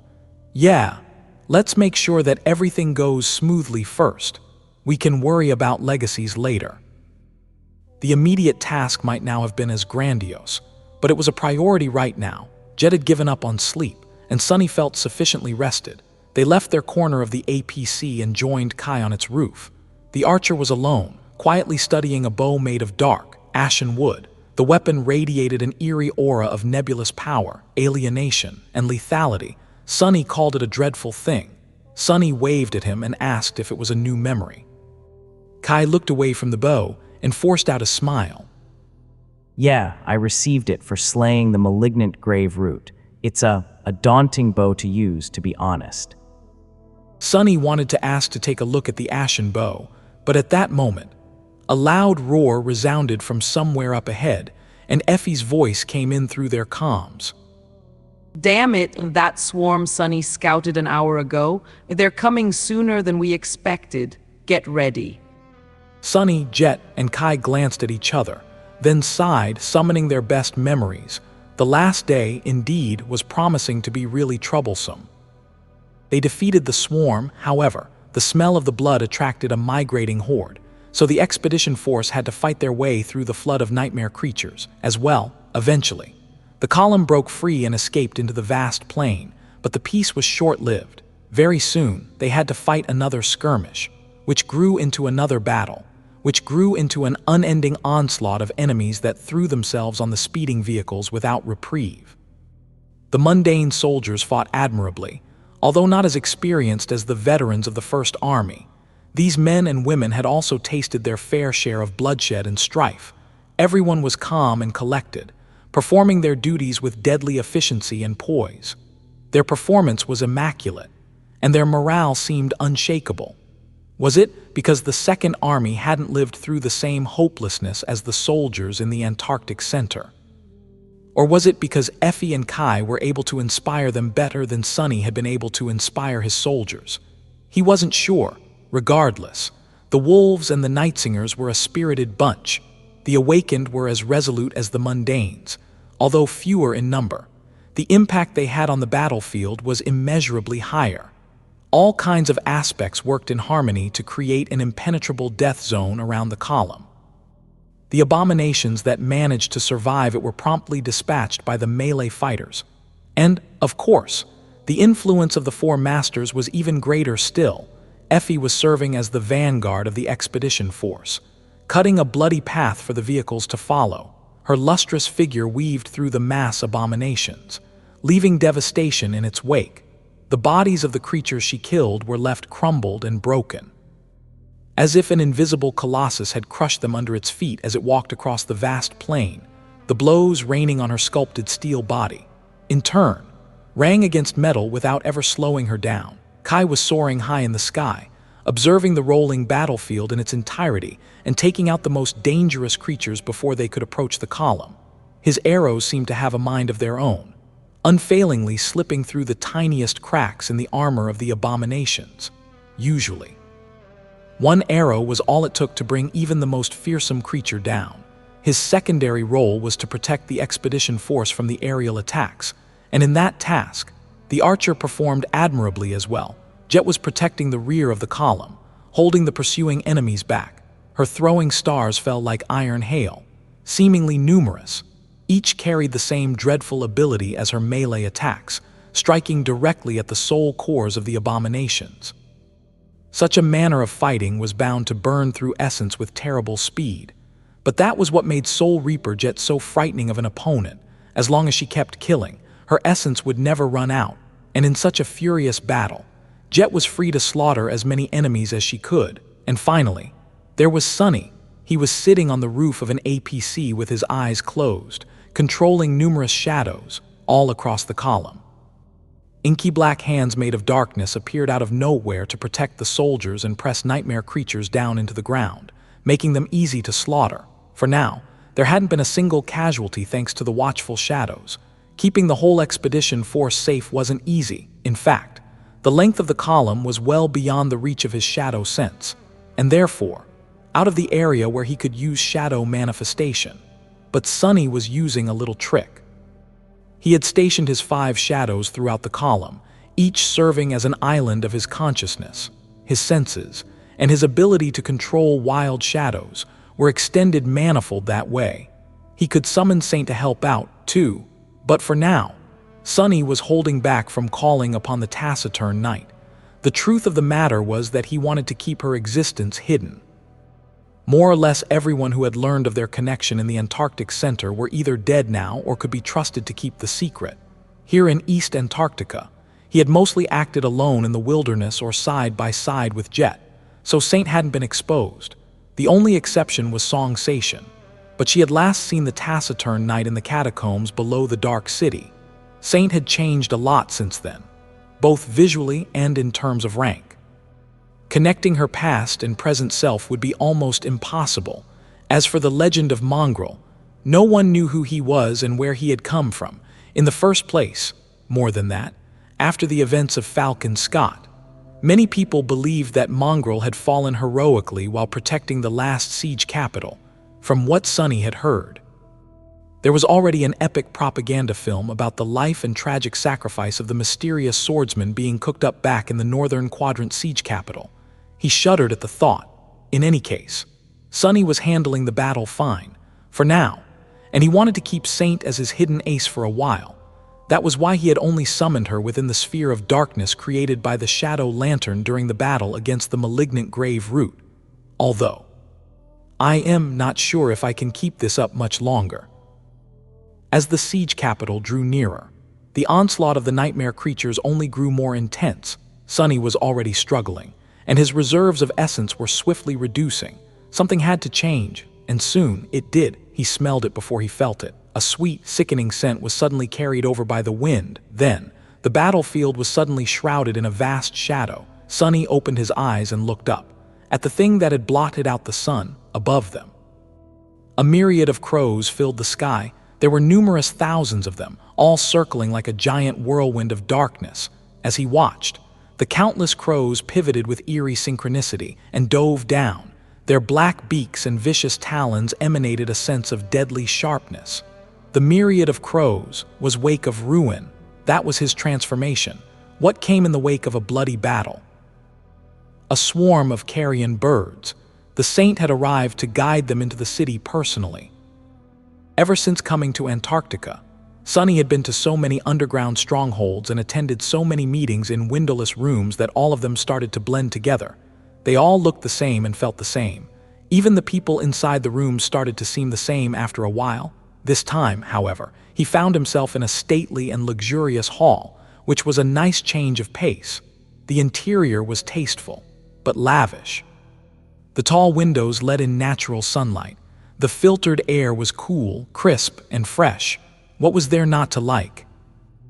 He was relaxing in a comfortable chair, idly waiting for Wake of Ruin to arrive. Jet was nearby, in a similarly laid-back pose.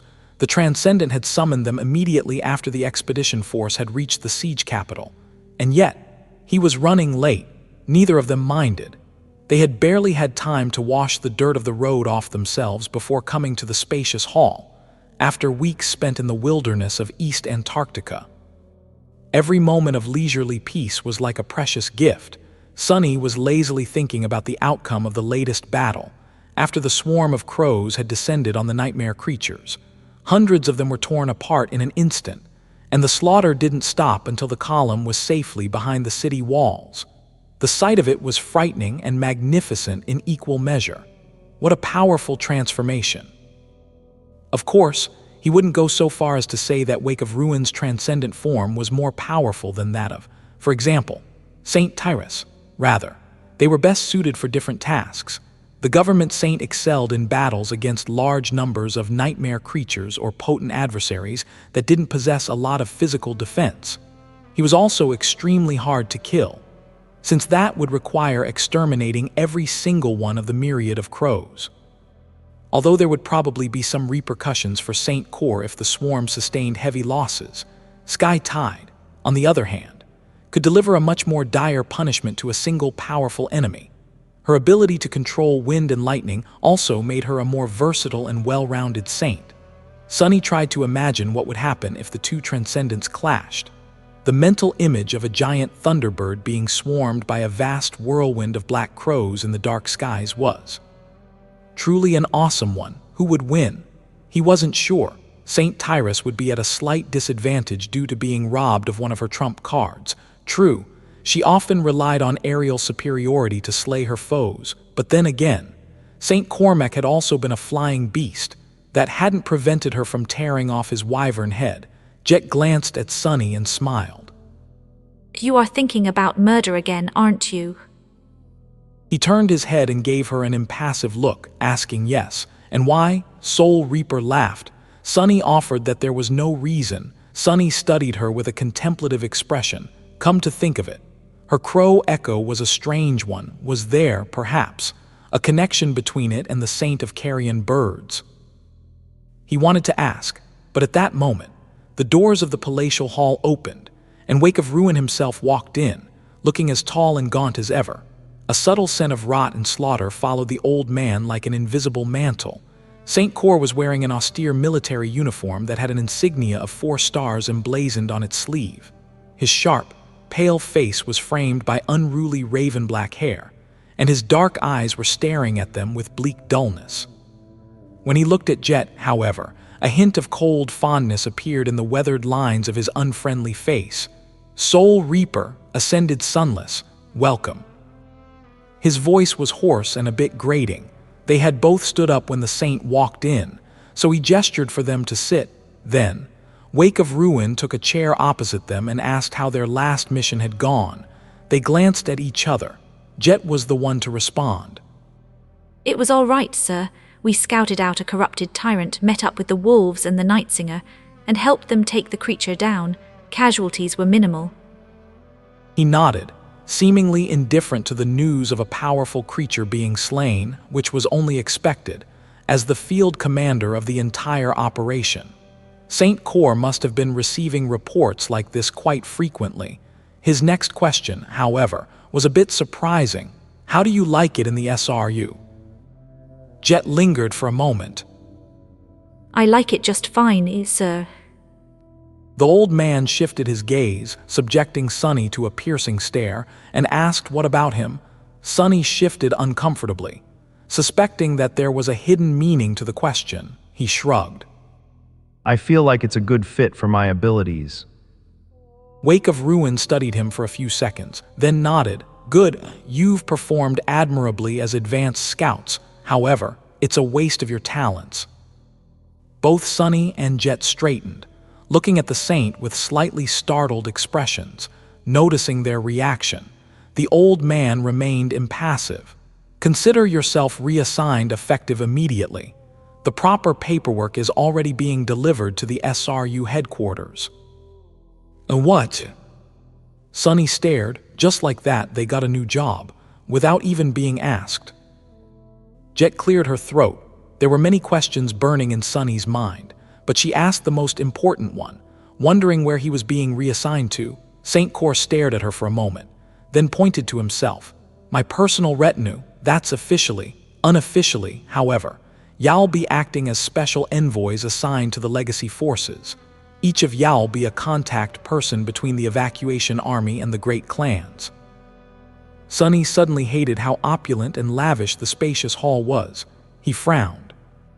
With all due respect, sir, I get it why Ascended Jet might be considered a good candidate for such a position, but what do I have to do with any of it? Surely, you must know that my relationship with the great clans is a bit rocky. That's nor even mentioning whether I want the job or not. He had spent 6 months hiding in the waking world to avoid the wrath of Clan Valor. After all, had the old saint gone senile or what? Wake of Ruin turned his heavy gaze back to Sunny and calmly raised an eyebrow. On the contrary, I think that you are the best person for the job, Ascended Sunless. You are quite close to one of the leaders of the Valor delegation. No. Sunny tilted his head a little. That depends on who that leader is, I guess. Saint Cor smiled slightly. The smile made his gaunt, pale face look even more unnerving. The old man glanced at an antiquated wristwatch adorning his hand and then said, his voice sounding cold and aloof. Why, it's young Lady Nephis of Valor, the changing star, of course. He looked away from the watch and added matter-of-factly, she'll be arriving alongside Valor's other emissaries soon. Actually, I think they'll be there in a few minutes. Sunny's eyes widened. I certainly knew that Neph was coming to Antarctica, but why is Wake of Ruin calling her one of the what? In a few minutes? Sunny stared at the veteran saint, dumbfounded. He had been anticipating meeting Neph again for a long time, but now that it was mere minutes away, his thoughts were in disarray. Did she check out my runes recently? Does she know that I am a tyrant now, too? Wait, no, why do I care if she knows or not? I shouldn't. Jet seemed a little surprised, too. Weren't they supposed to arrive in a couple of days? Saint Cor shrugged. They were, but with Tyrus receiving some free time due to the three of us being beaten black and blue in the last battle, the schedule has been moved up, ascended sunless, and you arrived just in time. Sunny tried to digest the information. He knew that the legacy reinforcements would be coming in 2 waves. The second one consisted of the bulk of their forces, traveling by sea, while the first one was supposed to be the vanguard and consisted of just a few people. They were going to travel to Antarctica through the Dream Realm. The process was both simple and complicated. They needed a saint who had already established a tether in the southern quadrant, in this case, Saint Tyrus. The members of the vanguard had to either already be anchored in the same citadel as she or be brought there by a different transcendent. Then, Sky Tide would be able to bring them with her to the waking world, thus transporting the necessary people to Antarctica. The vanguard had to be small, because saints were limited in how many living creatures they could carry with them between the 2 worlds, just like masters were limited in how much inanimate weight they could bring, usually. A saint could only transport 1 or 2 people at a time, and that consumed a fair amount of essence, coming to a sudden realization. Sunny looked around. He was starting to understand why such a lavish place was chosen for their impromptu meeting. The opulence of the Grand Hall wasn't for the benefit of 2 ascended. Wake of Ruin was rolling out the red carpet for the powerhouses of the great clans. He looked at the old man, thinking. Saint Cor smiled. I am starting to suspect that you aren't of a very high opinion about the great legacy clans, young man. Sunny gritted his teeth, trying to hide contempt and anger from seeping into his gaze, and agreed that was putting it lightly. The old man studied him with a bit of curiosity. Sunny asked why. Sunny gathered his thoughts, trying to come up with a convenient answer. Eventually, he said evenly, I guess it boils down to the fact that they're traitors. Wake of Ruin raised an eyebrow and asked how so, calling the idea of traitors interesting. Sunny sighed. Awakened are supposed to be humanity's sword against the spell, no. The legacies are the greatest of the awakened, and yet they've seemingly given up on challenging the spell. Much worse, they refused to come out of the sheath when we needed them. This whole disaster could have been salvaged if they had done their duty. He hadn't mentioned the millions of people who had died in the Antarctic Center, and neither had he mentioned the tens of thousands of soldiers that perished with them. He doubted that such numbers could touch the heart of Saint Cor. The old man was one of the leaders of the government. After all, people like him viewed the world in terms of billions of lives, spread across many decades. If Sunny told him that he was burning with anger toward the great clans because of the death of just 3 awakened, the old man would have probably thought him crazy. Wake of Ruin sighed. I see. Indeed, as long as you know anything about the world, it's easy to dislike the great clans. It's even easier to dislike them if you know a lot, but forgive me for sounding like a grumpy old man, ascended sunless. Young people like you really lack perspective. Sunny looked at him somberly and asked if they really did. Saint Cor nodded. It's not your fault, of course. One hand to be there and live through the worst of it to understand. You see, ascended sunless. And you too, Jet, people of your age were born in a stable world. It might be a cruel world and a harsh world, but it's a stable one nevertheless, because it has been built that way by your predecessors. Many tend to look at the flaws of the world, but very few stop to question its foundations. And those foundations, why, they might have been better, but they could have also been so much worse. He leaned back in his chair, looking into the distance with a neutral expression. The fact of the matter is that the great clans emerged from the chaos of the past, but they weren't the only ones fighting for power and dominance back then. There were other clans, other forces, and people with entirely different ideas about what the world should become. The things they did, it's a blessing, really, that those old monsters were buried in the past, and that the great clans ended up victorious. So, yes, you lack perspective. Sunny frowned. Other forces, different ideas, no offense, sir, but you've some nerve saying such things to two people who grew up in the outskirts. Others might now feel the same way, but we enjoyed the premium experience of living in this stable world you praise so much. I struggle to imagine what ideas could have been worse." Saint Cor looked at him coldly, then suddenly laughed. His laughter sounded like the caws of a hungry raven. "You are a direct person, ascended Sunless. I like it." He looked at Sunny with his dark, harsh eyes, the hint of mirth that had appeared in them for a moment dissipating without a trace. The gaunt old man shook his head. "But you should make an effort to imagine it. A dying world ravaged by war, people who had all but forgotten how to be proper humans. And then, an even bigger disaster, but one that presented a great opportunity. An opportunity for some of them to become unimaginably powerful, unmistakably superior, entirely unrestrained, and all but unstoppable, free to make whatever they wanted from this new era. Freedom, young man, freedom can be the most appalling curse in the world. If it falls into the wrong hands, it's a terrifying thing." Wake of Ruin grew silent for a few moments, and then smiled sarcastically. "Here I go rambling again. Jet, you should have stopped me. In any case, our guests should be arriving any second now. The emissaries of valor will come first, and the emissaries of song will follow in a few hours. Help me welcome them. You too."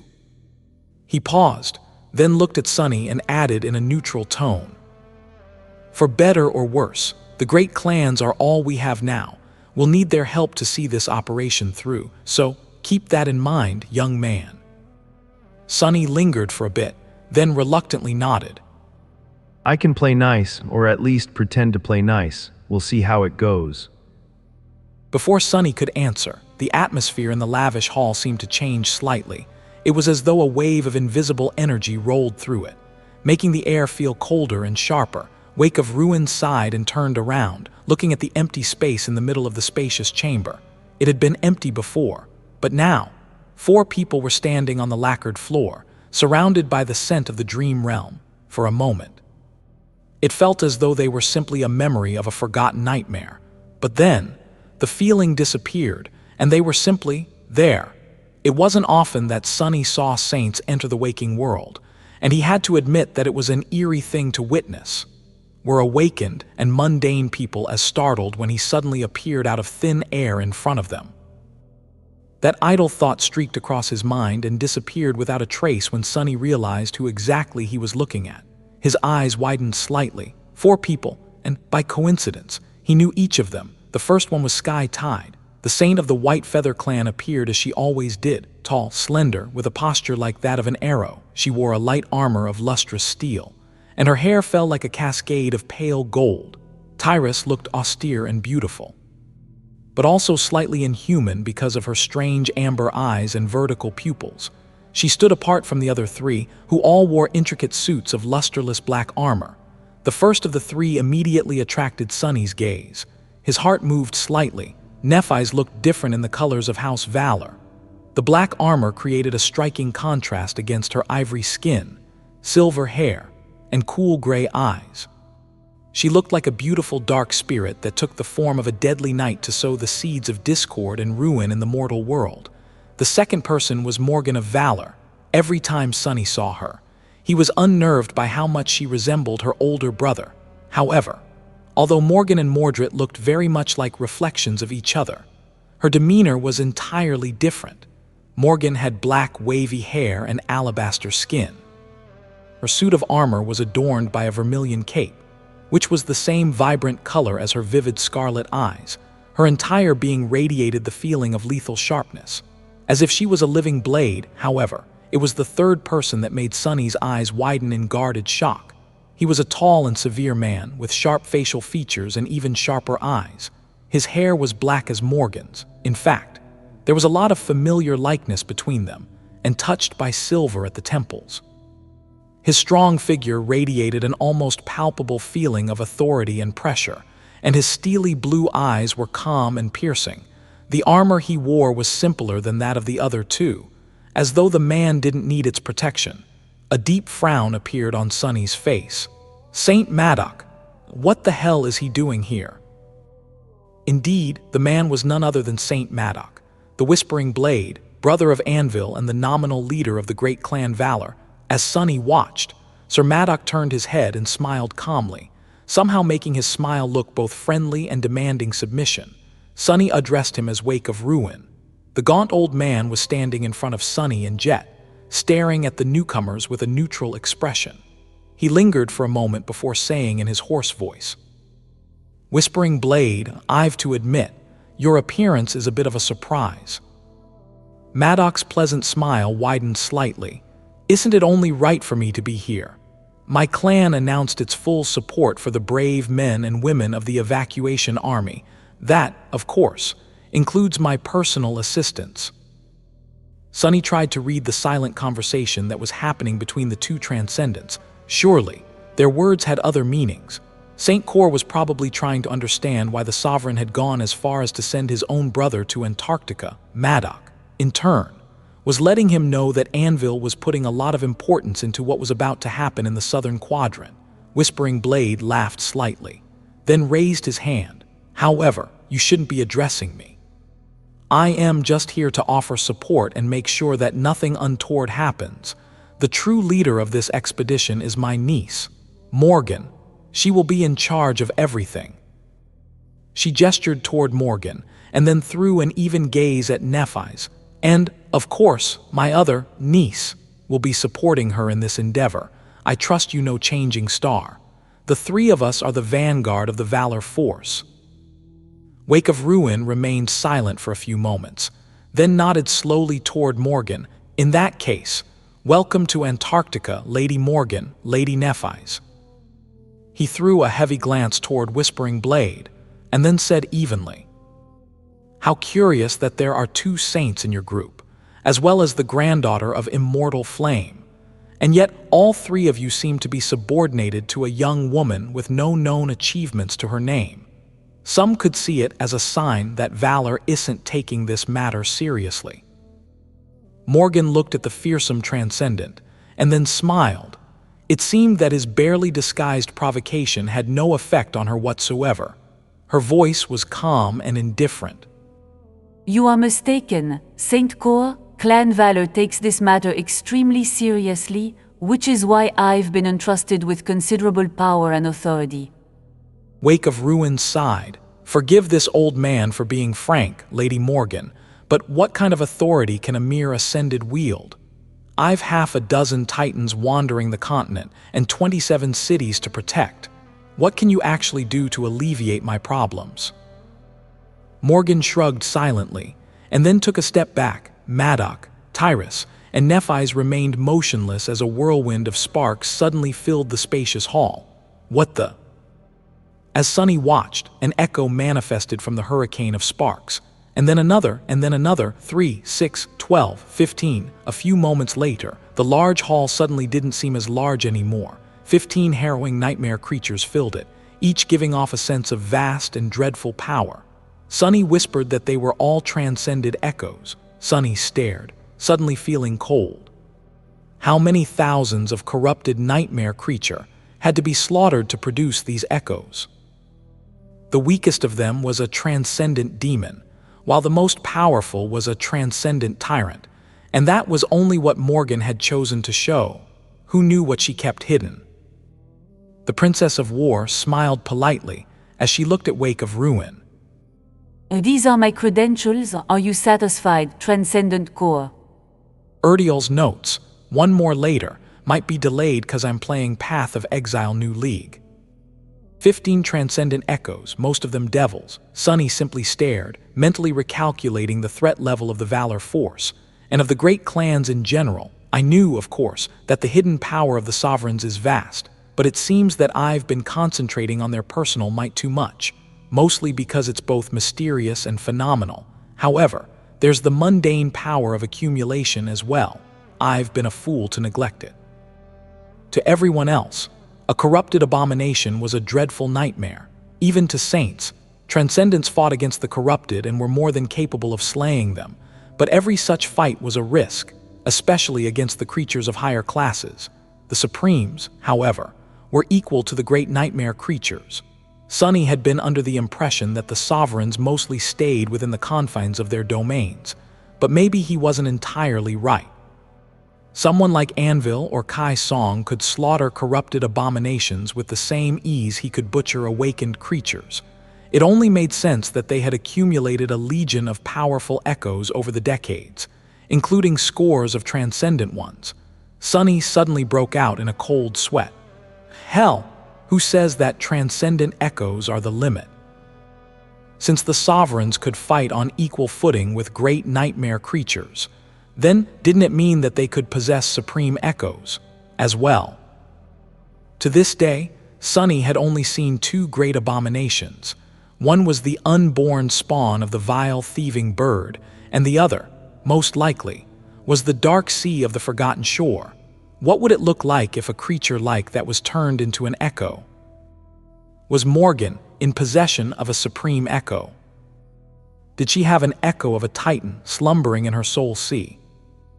He lingered for a moment, then glanced at Nephis, who stood in front of the army of monsters with an impassive expression on her calm, beautiful face. He asked if she wanted to destroy it. He closed his eyes for a moment. Damn that lunatic. She must have infected me with her madness. Because I really want to make these bastards pay, too. At this point, it was hard to say whose madness was more virulent. Sunny shook his head, then looked at Wake of Ruin, who was staring at Morgan with an unreadable expression. Eventually, the old man said in an even voice, "Put those things away. They'll ruin the floors." "What?" Morgan tilted her head a little and silently dismissed the echoes. Saint Cor nodded. "Good, I see that your clan is as shrewd as ever. These echoes will be of great help, if used correctly, of course." Sunny was thinking feverishly. Saint Tyrus is a vassal of Valor, but the reinforcements they sent are all direct members of the clan: Maddock, Morgan, Nephis, and one more saint, who's escorting the main force across the ocean, with these 15 transcendent abominations. They alone could be considered on par with the entire evacuation army, if not more powerful than us, and the forces of Song will be just as powerful.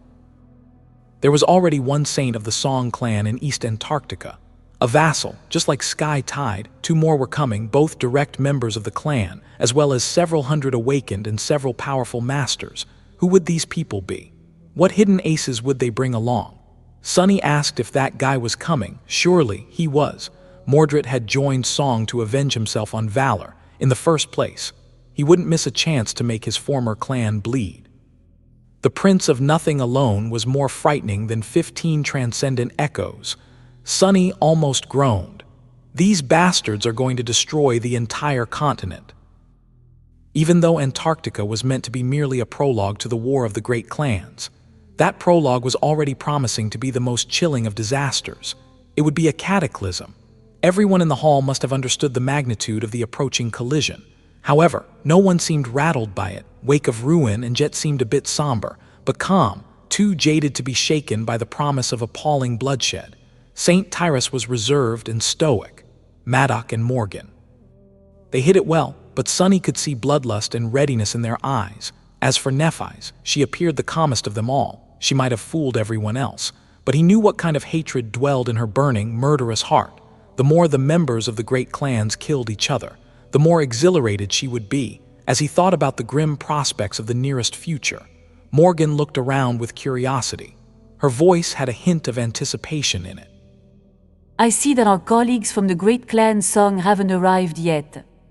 Wake of Ruin nodded. "Indeed, they'll only be here in a few hours. Really, that makes things awkward for me.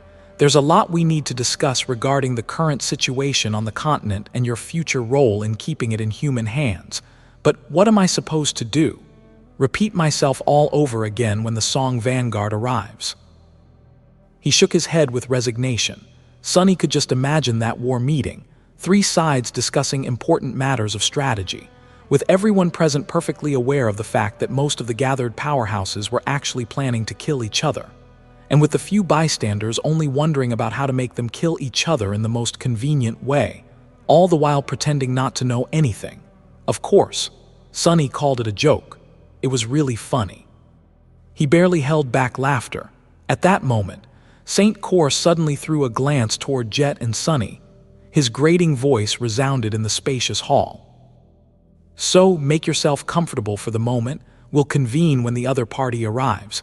These are two of my best people, by the way, Ascended Jet and Ascended Sunless. You all know Soul Reaper, so I won't say anything. Young Master Sunless, however, has only earned his reputation recently. The soldiers are calling him the Devil of Antarctica, from what I hear. The veteran saint chuckled. A fitting nickname if I ever heard one, in any case. These two will be my envoys for your two great clans. Timeliness has to be rewarded, so pick one. I'll send the other to accompany the song people. Both Sunny and Jet stared at him, not sure how to feel about being handled that way. It was as if they were livestock, a precious livestock, but still, Sunny muttered, "What a rude bastard." Sunny turned to look at the emissaries of Valor, frowning slightly. Morgan glanced at him, then studied Jet for a while. Eventually, she smiled. Why, we'll take Master Sunless. He's my dear sister's former companion. After all, I feel like we're good friends already. Soon after, Sunny found himself in a very strange situation. He was left alone with three emissaries of the great clan Valor, Changing Star, Morgan, and Whispering Blade himself. Two of the most powerful people in the world were right there in front of him, speaking with each other casually. And, of course, Nephis was there too. The waiting room they had been led to was comfortable and spacious. Food and refreshments had been served by the staff members. And it seemed as if the four of them were having a friendly get-together back in Northern Quadrant Siege Capital. The only difference was that everyone was wearing armor, well, except for Sunny himself. Still, he fit right in with the members of Clan Valor due to his black tunic. He sighed. Talk about strange bedfellows. That's what they call sleeping with the enemy. Wait, neither of these sentences sounds right. Lamenting the poor sense of whoever had come up with these idioms, Sunny reached for a plate and loaded it with all kinds of food. Supplies were a sore point for the evacuation army, but Wake of Ruin must have decided to go all out today. There were a lot of things on the table that would have been almost impossible to procure anywhere in Antarctica, except maybe on the black market. The pile of food attracted the attention of Morgan, who observed him for a few moments, and then raised an eyebrow. Her vermilion eyes had a hint of amusement in them. Are you very hungry, Master Sunless? He glanced at her somberly, then shook his head. Well, if you must know, I spent the last couple of weeks in the wilderness, scouting out the migration routes of a horde of nightmare creatures. Then I had to lend a hand in a battle against a corrupted tyrant, and came to meet you pretty much immediately after that, but no, I am not that hungry. He leaned back and raised his heavy plate. However, one of the first things Antarctica teaches you is to eat when you can. Who knows when I'll have a chance to have a proper meal again? Whispering Blade chuckled. So, not too different from subjugating the dream realm. Then, Morgan is a bit too young to remember, but back when human territory was actively expanding, it wasn't rare for Awakened to spend years in hellish conquests of untamed regions. Good food was more precious than soul shards. The saint looked at his niece with an outwardly benevolent expression and smiled. Morgan grimaced, then sighed. What a frustrating day. Everyone seems inclined to point out how young and inexperienced I am. Sunny made himself busy chewing. At the same time, he sent Nephis a mental question through the blessing of dusk. What's up with them? She showed no sign of having heard him, playing her part perfectly. However, a moment later, he received a response. Don't mind their games, they're just playing. It only helps Morgan to be seen as an inexperienced beneficiary of nepotism, and for Maddox to be seen as an envious man who's full of bitter resentment toward his younger brother. In truth, she's probably the more formidable of the two, and Valor's unity is like a monolith. Sunny poured himself a cup of strong coffee. More formidable of the two? Really? Nephis was looking in the window, not in terms of combat power, but she's young. Once Morgan becomes a saint, Maddox or any other saint, perhaps, won't stand a chance against her. That makes me feel a bit better, actually, so I'm not too much of a loser for being crushed by her in less than 40 seconds. Their short duel in the dreamscape was still fresh in his memory. The exchange of thoughts with Nephi only took a couple seconds. It was just enough time for Morgan to turn to her and ask, "What about you, sister? Do you perhaps consider me unworthy of leading this expedition as well?" "Well, it's true that I'm not quite as distinguished of a leader as my dear sister. Do you think you should have been in charge instead?" As Sunny shifted uncomfortably, Neff looked at Morgan. calmly held her gaze for a couple of moments, and then said in an even tone, If I wanted to be in charge, I would have been. The heiress of valor fell silent, then suddenly laughed. That's why I like you, changing star. Am I not blessed to suddenly get such a wonderful little sister? Although she was smiling, her eyes remained sharp as a cold blade. Morgan looked away from Nephis and turned her attention to Sunny. I hear that a lot has happened to you after we last met. Master Sunless, the devil of Antarctica, it has a nice ring to it. Who would have thought that such a pleasant young man would earn such a fearsome reputation? It does make me regret the fact that you had turned down the invitation to enter Clan Valor, though. Sunny glanced at her over his plate and smiled. I am not going to lie, I did regret that decision myself a couple of times. Then he shrugged and turned his attention back to the food. However, what's done is done, and hey, that's fate for you, despite everything. We are still going to end up fighting side by side. And maybe even against each other. When that happens, your regret will only grow. Morgan nodded when she spoke. Her voice sounded a little cold. Indeed, life is truly unpredictable. The first time we met, it was because you had caused a certain person to escape his prison and played a role in the death of one of Valor's saints. And now, we might be seeing that person very soon, and you are enjoying a meal with me? What a funny turn of events. Sunny looked at her for a few moments, then shook his head. You are right, it's kind of funny. However, you are wrong if you think that we'll see that guy. Knowing him, you won't see him coming up until the moment he plunges a knife in your back. Whispering Blade's face slowly grew dark, looking at Sunny. He said in a neutral tone. From your words, it's hard to understand whether you despise that abomination or admire him, ascended Sunless. Sunny laughed. No matter how I feel about that guy, the point is I would prefer to do it from a distance. Saint Maddox studied him for a moment, then nodded. Wise, hearing that, Morgan chuckled. Indeed, then Master Sunless, let's wait and see how good your luck is. After that, all casualness drained from Morgan's voice. When she looked at Nephis, her face was just like it had been the moment she tore Sunny's heart apart in the dreamscape, cold and sharp, emanating a sense of lethal danger without her even trying. She asked how much he knew. Hearing that question, Neph shrugged slightly. Her answer was simple, saying it was enough. Morgan sighed, then smiled from the corner of her mouth. I see, that makes it easier. I'll speak comfortably then. Sunny studied the two of them for a few moments, then asked with a bit of curiosity in his voice. Really? Aren't you concerned that I'll report everything you say to Saint Cor? Whispering Blade chuckled. He was mostly keeping silent before, but it was impossible to mistake him for a passive observer. Just by sitting there, the Elder of Clan Valor radiated a sense of overwhelming, domineering power. It was as though he owned this room, or every room he found himself in. Rather, Saint Maddox glanced at Sunny with indifference. So what if you do? And that was it. That was all he had to say to make Sunny understand that Whispering Blade didn't care if Wake of Ruin knew all about their conversations. Not because there was nothing to hide, but simply because the government wasn't anywhere near being in a position to act on such information. It was irrelevant. Sunny suddenly felt a compulsion to cut the indifference off the saint's face with the blade of the sin of solace. However, he didn't let any of it show on his face. Instead, Sunny smiled pleasantly and nodded. Makes sense. Sorry, it was a stupid question. Morgan leaned back, considering something.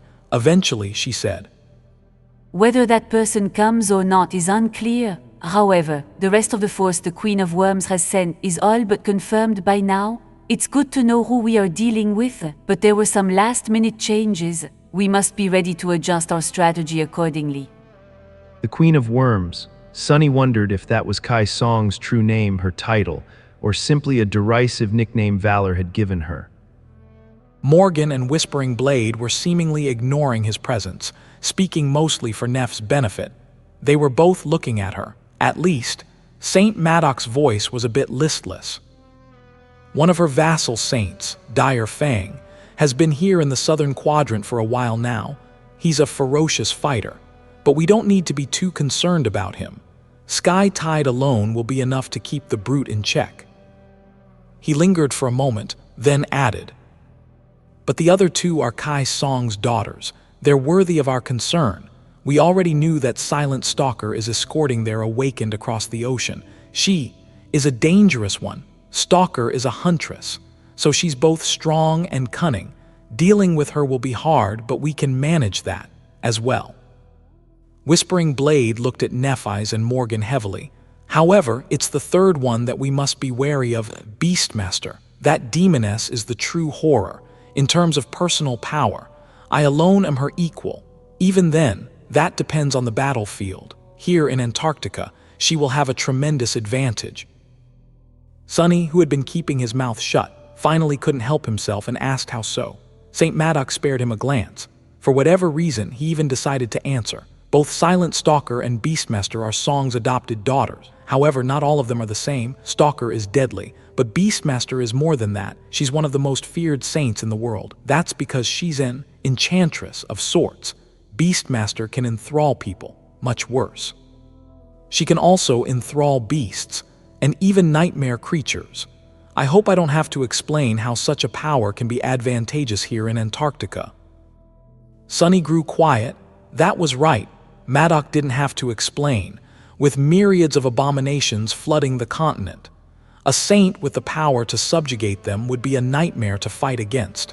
Who needs Transcendent Echoes when you can have corrupted creatures serving you? Still, there had to be a limit to Beastmaster's power. No one was invulnerable. Suddenly, Nephis sent him a mental message. What do you think? Sonny sighed. He knew a bit about Dire Fang, the vassal saint of Song who had been sent to the southern quadrant at the start of the campaign. He was a savage and tremendously lethal fighter, and also an aloof and reticent loner. In terms of power, Sonny would have put him above Cormac, but below Tyrus. So then, the opposing forces were like this. On one side, there were Dire Fang and two adopted daughters of Kai Song, Silent Stalker and Beastmaster. There was also Mordred. Most likely, on the other side, there were Saint Tyrus, Whispering Blade, and one more Transcendent of Clan Valor. Since Maddox didn't mention the latecomer, that person must not have been on the same level as him, perhaps comparable to Silent Stalker. There were also Morgan and Nephis, and Cassie. People who underestimated the unassuming blind girl were doomed to end up in early graves. He lingered for a moment, then responded, "It seems like the odds are stacked slightly in Valor's favor." Nephis looked at him calmly. "I agree, and that's precisely why we should feel nervous." Sonny blinked. Since when do I care about what Song has in store for Valor? Granted, he was a special envoy now. He would be accompanying the forces of Valor across East Antarctica and maybe even beyond. That put him in a wonderful position to keep an eye on the actions of the Great Clan. But it also meant that should Song stage a sudden attack on their enemy, he would be directly in the way. But what exactly are they hiding in their sleeve? At that moment, Morgan suddenly looked at him and said, her voice tinged with a bit of curiosity, There's also going to be a third daughter, an ascended, Song-sation. Little is known about her. Considering that she had spent close to a decade lost in the dream realm, the two of you would know her better than me, since she also comes from the Forgotten Shore. So, what's she like? Sonny and Nephis glanced at each other, feeling unease. After a few moments of silence, he answered, Trouble. If I had to describe her with one word, it would be that. She's trouble. Before too long, it was time to meet the emissaries of Song. Sonny found himself feeling a bit curious. After all, he wasn't too familiar with the great clan that ruled the northwest reaches of the human territories in the Dream Realm. By all accounts, the Song clan was no less storied and powerful than Valor. Its foundation hadn't been as great, but after Kai Song rose to prominence and became one of the first humans to transcend, the power of her clan utterly eclipsed that of the older, better-established legacy families, as far as Sonny could remember knowing anything. Clan Song was one of the three most exalted powers in the world.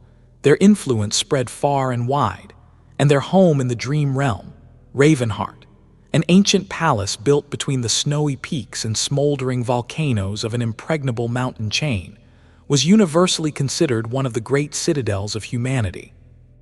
With a population rivaling that of Bastion, Ravenheart was a beautiful and severe place. From what Sonny knew, strangely enough, it wasn't nearly as popular and well-known as the colossal castle that Clan Valor ruled. In fact, the whole great clan Song was a little mysterious. The image of Bastion was etched into the minds of all humans by countless dramas and films, with countless stories of romance and valor taking place in its stone walls. The land of snow and ash where Clan Song ruled, however, was rarely depicted, and when it was always to show something distant and exotic, whether it was because Kai Song didn't care about mundane fame, or because Anvil put more effort into building the public image of his clan. Sunny didn't know. He did, however, know that through pure coincidence. His own path had also mostly crossed with the representatives of Clan Valor. Valor were the ones in control of the northernmost territory carved out by humanity in the Dream Realm, where it brushed against the Hollow Mountains, and so, that was where he had gone after becoming an awakened, from the sanctuary of Noctis to the Night Temple. Sunny had met many servants of Anvil of Valor, killing some of them, and then had the misfortune of meeting the Sovereign Son in the flesh, with the complications that followed. It was fair to say that he knew Valor pretty well. The same couldn't be said about Song, though all his experience with that domain was limited to having met Sation in the Dark City. Even then, Sunny wasn't at all close with the former leader of the Handmaidens, so it wasn't like she had shared stories of her clan with him. So, naturally, Sunny was curious. His curiosity was mixed with a bit of dread. Though, they entered the spacious reception hall once again. This time, it was Wake of Ruin who had been waiting there for some time. Speaking quietly with Jet, the staff member who had escorted Sunny and the emissaries of Valor tactfully disappeared, and the gaunt saint greeted them with a curt nod. "You are here. I hope you rested well. There's a lot to discuss, so we probably won't be sleeping tonight." Whispering Blade smiled coldly. Sunny said he wouldn't dream of it. Sunny blinked a couple of times, startled. Was that a pun? By the dead gods, I hope it wasn't. The conversation died before receiving the chance to start, because right at that moment, something imperceptible seemed to change in the world. A cold breeze blew through the hall, and then 4 people were standing in the middle of it, just like the 4 emissaries of Valor had a few hours ago. Sunny involuntarily held his breath. He had seen Dire Fang from afar once, some time ago. The grim man hadn't changed much, except for the fact that there were ugly bruises and half-healed lacerations on his body this time. He was of medium height, with an angular face and powerful muscles rippling under his dusky skin. The Transcendent wore a sleeveless vest that left his broad shoulders and powerful arms exposed. His hair was dark and disheveled, like the fur of a wild beast. A thick beard covered the lower part of his gloomy face, and his eyes were harsh and piercing. Saint Dire Fang emanated a feeling of wildness, savage power, and ferocity, as if the world turned a little more primal wherever he appeared. Dangerous. Sunny studied the man for a moment, then turned his attention to the next newcomer. His heart trembled. The woman standing next to Dire Fang wasn't outwardly seductive, but for whatever reason, she seemed almost irresistibly alluring, where Whispering Blade was dignified and domineering. She was breathtaking and tantalizing. She was tall, with fair skin and red, sensual lips. Her cold beauty was only made more striking by her inviting dark eyes. They were full of strength and willpower. Beastmaster had long hair that fell like a waterfall of black silk, and wore a simple dress of carmine fabric, which nevertheless looked regal and mesmerizing on her slender figure. Her face was a little aloof, and a little humorous. It was a kind of face one never wanted to look away from. Sunny felt a pang of fear when he saw her. Now, he understood why Maddock had called her a demoness. The daughter of Kai Song did, indeed, resemble a beautiful demon, even if he hadn't known that she was one of the most terrifying saints in existence. He would have felt it, simply from the fact that he immediately wanted to discard that knowledge and step closer to her. Snap out of it. Maybe Sunny would have fallen for Beastmaster's enchanting beauty if he was young and inexperienced, but after meeting beings like Solvin and Hope, he was somewhat immune to such charms.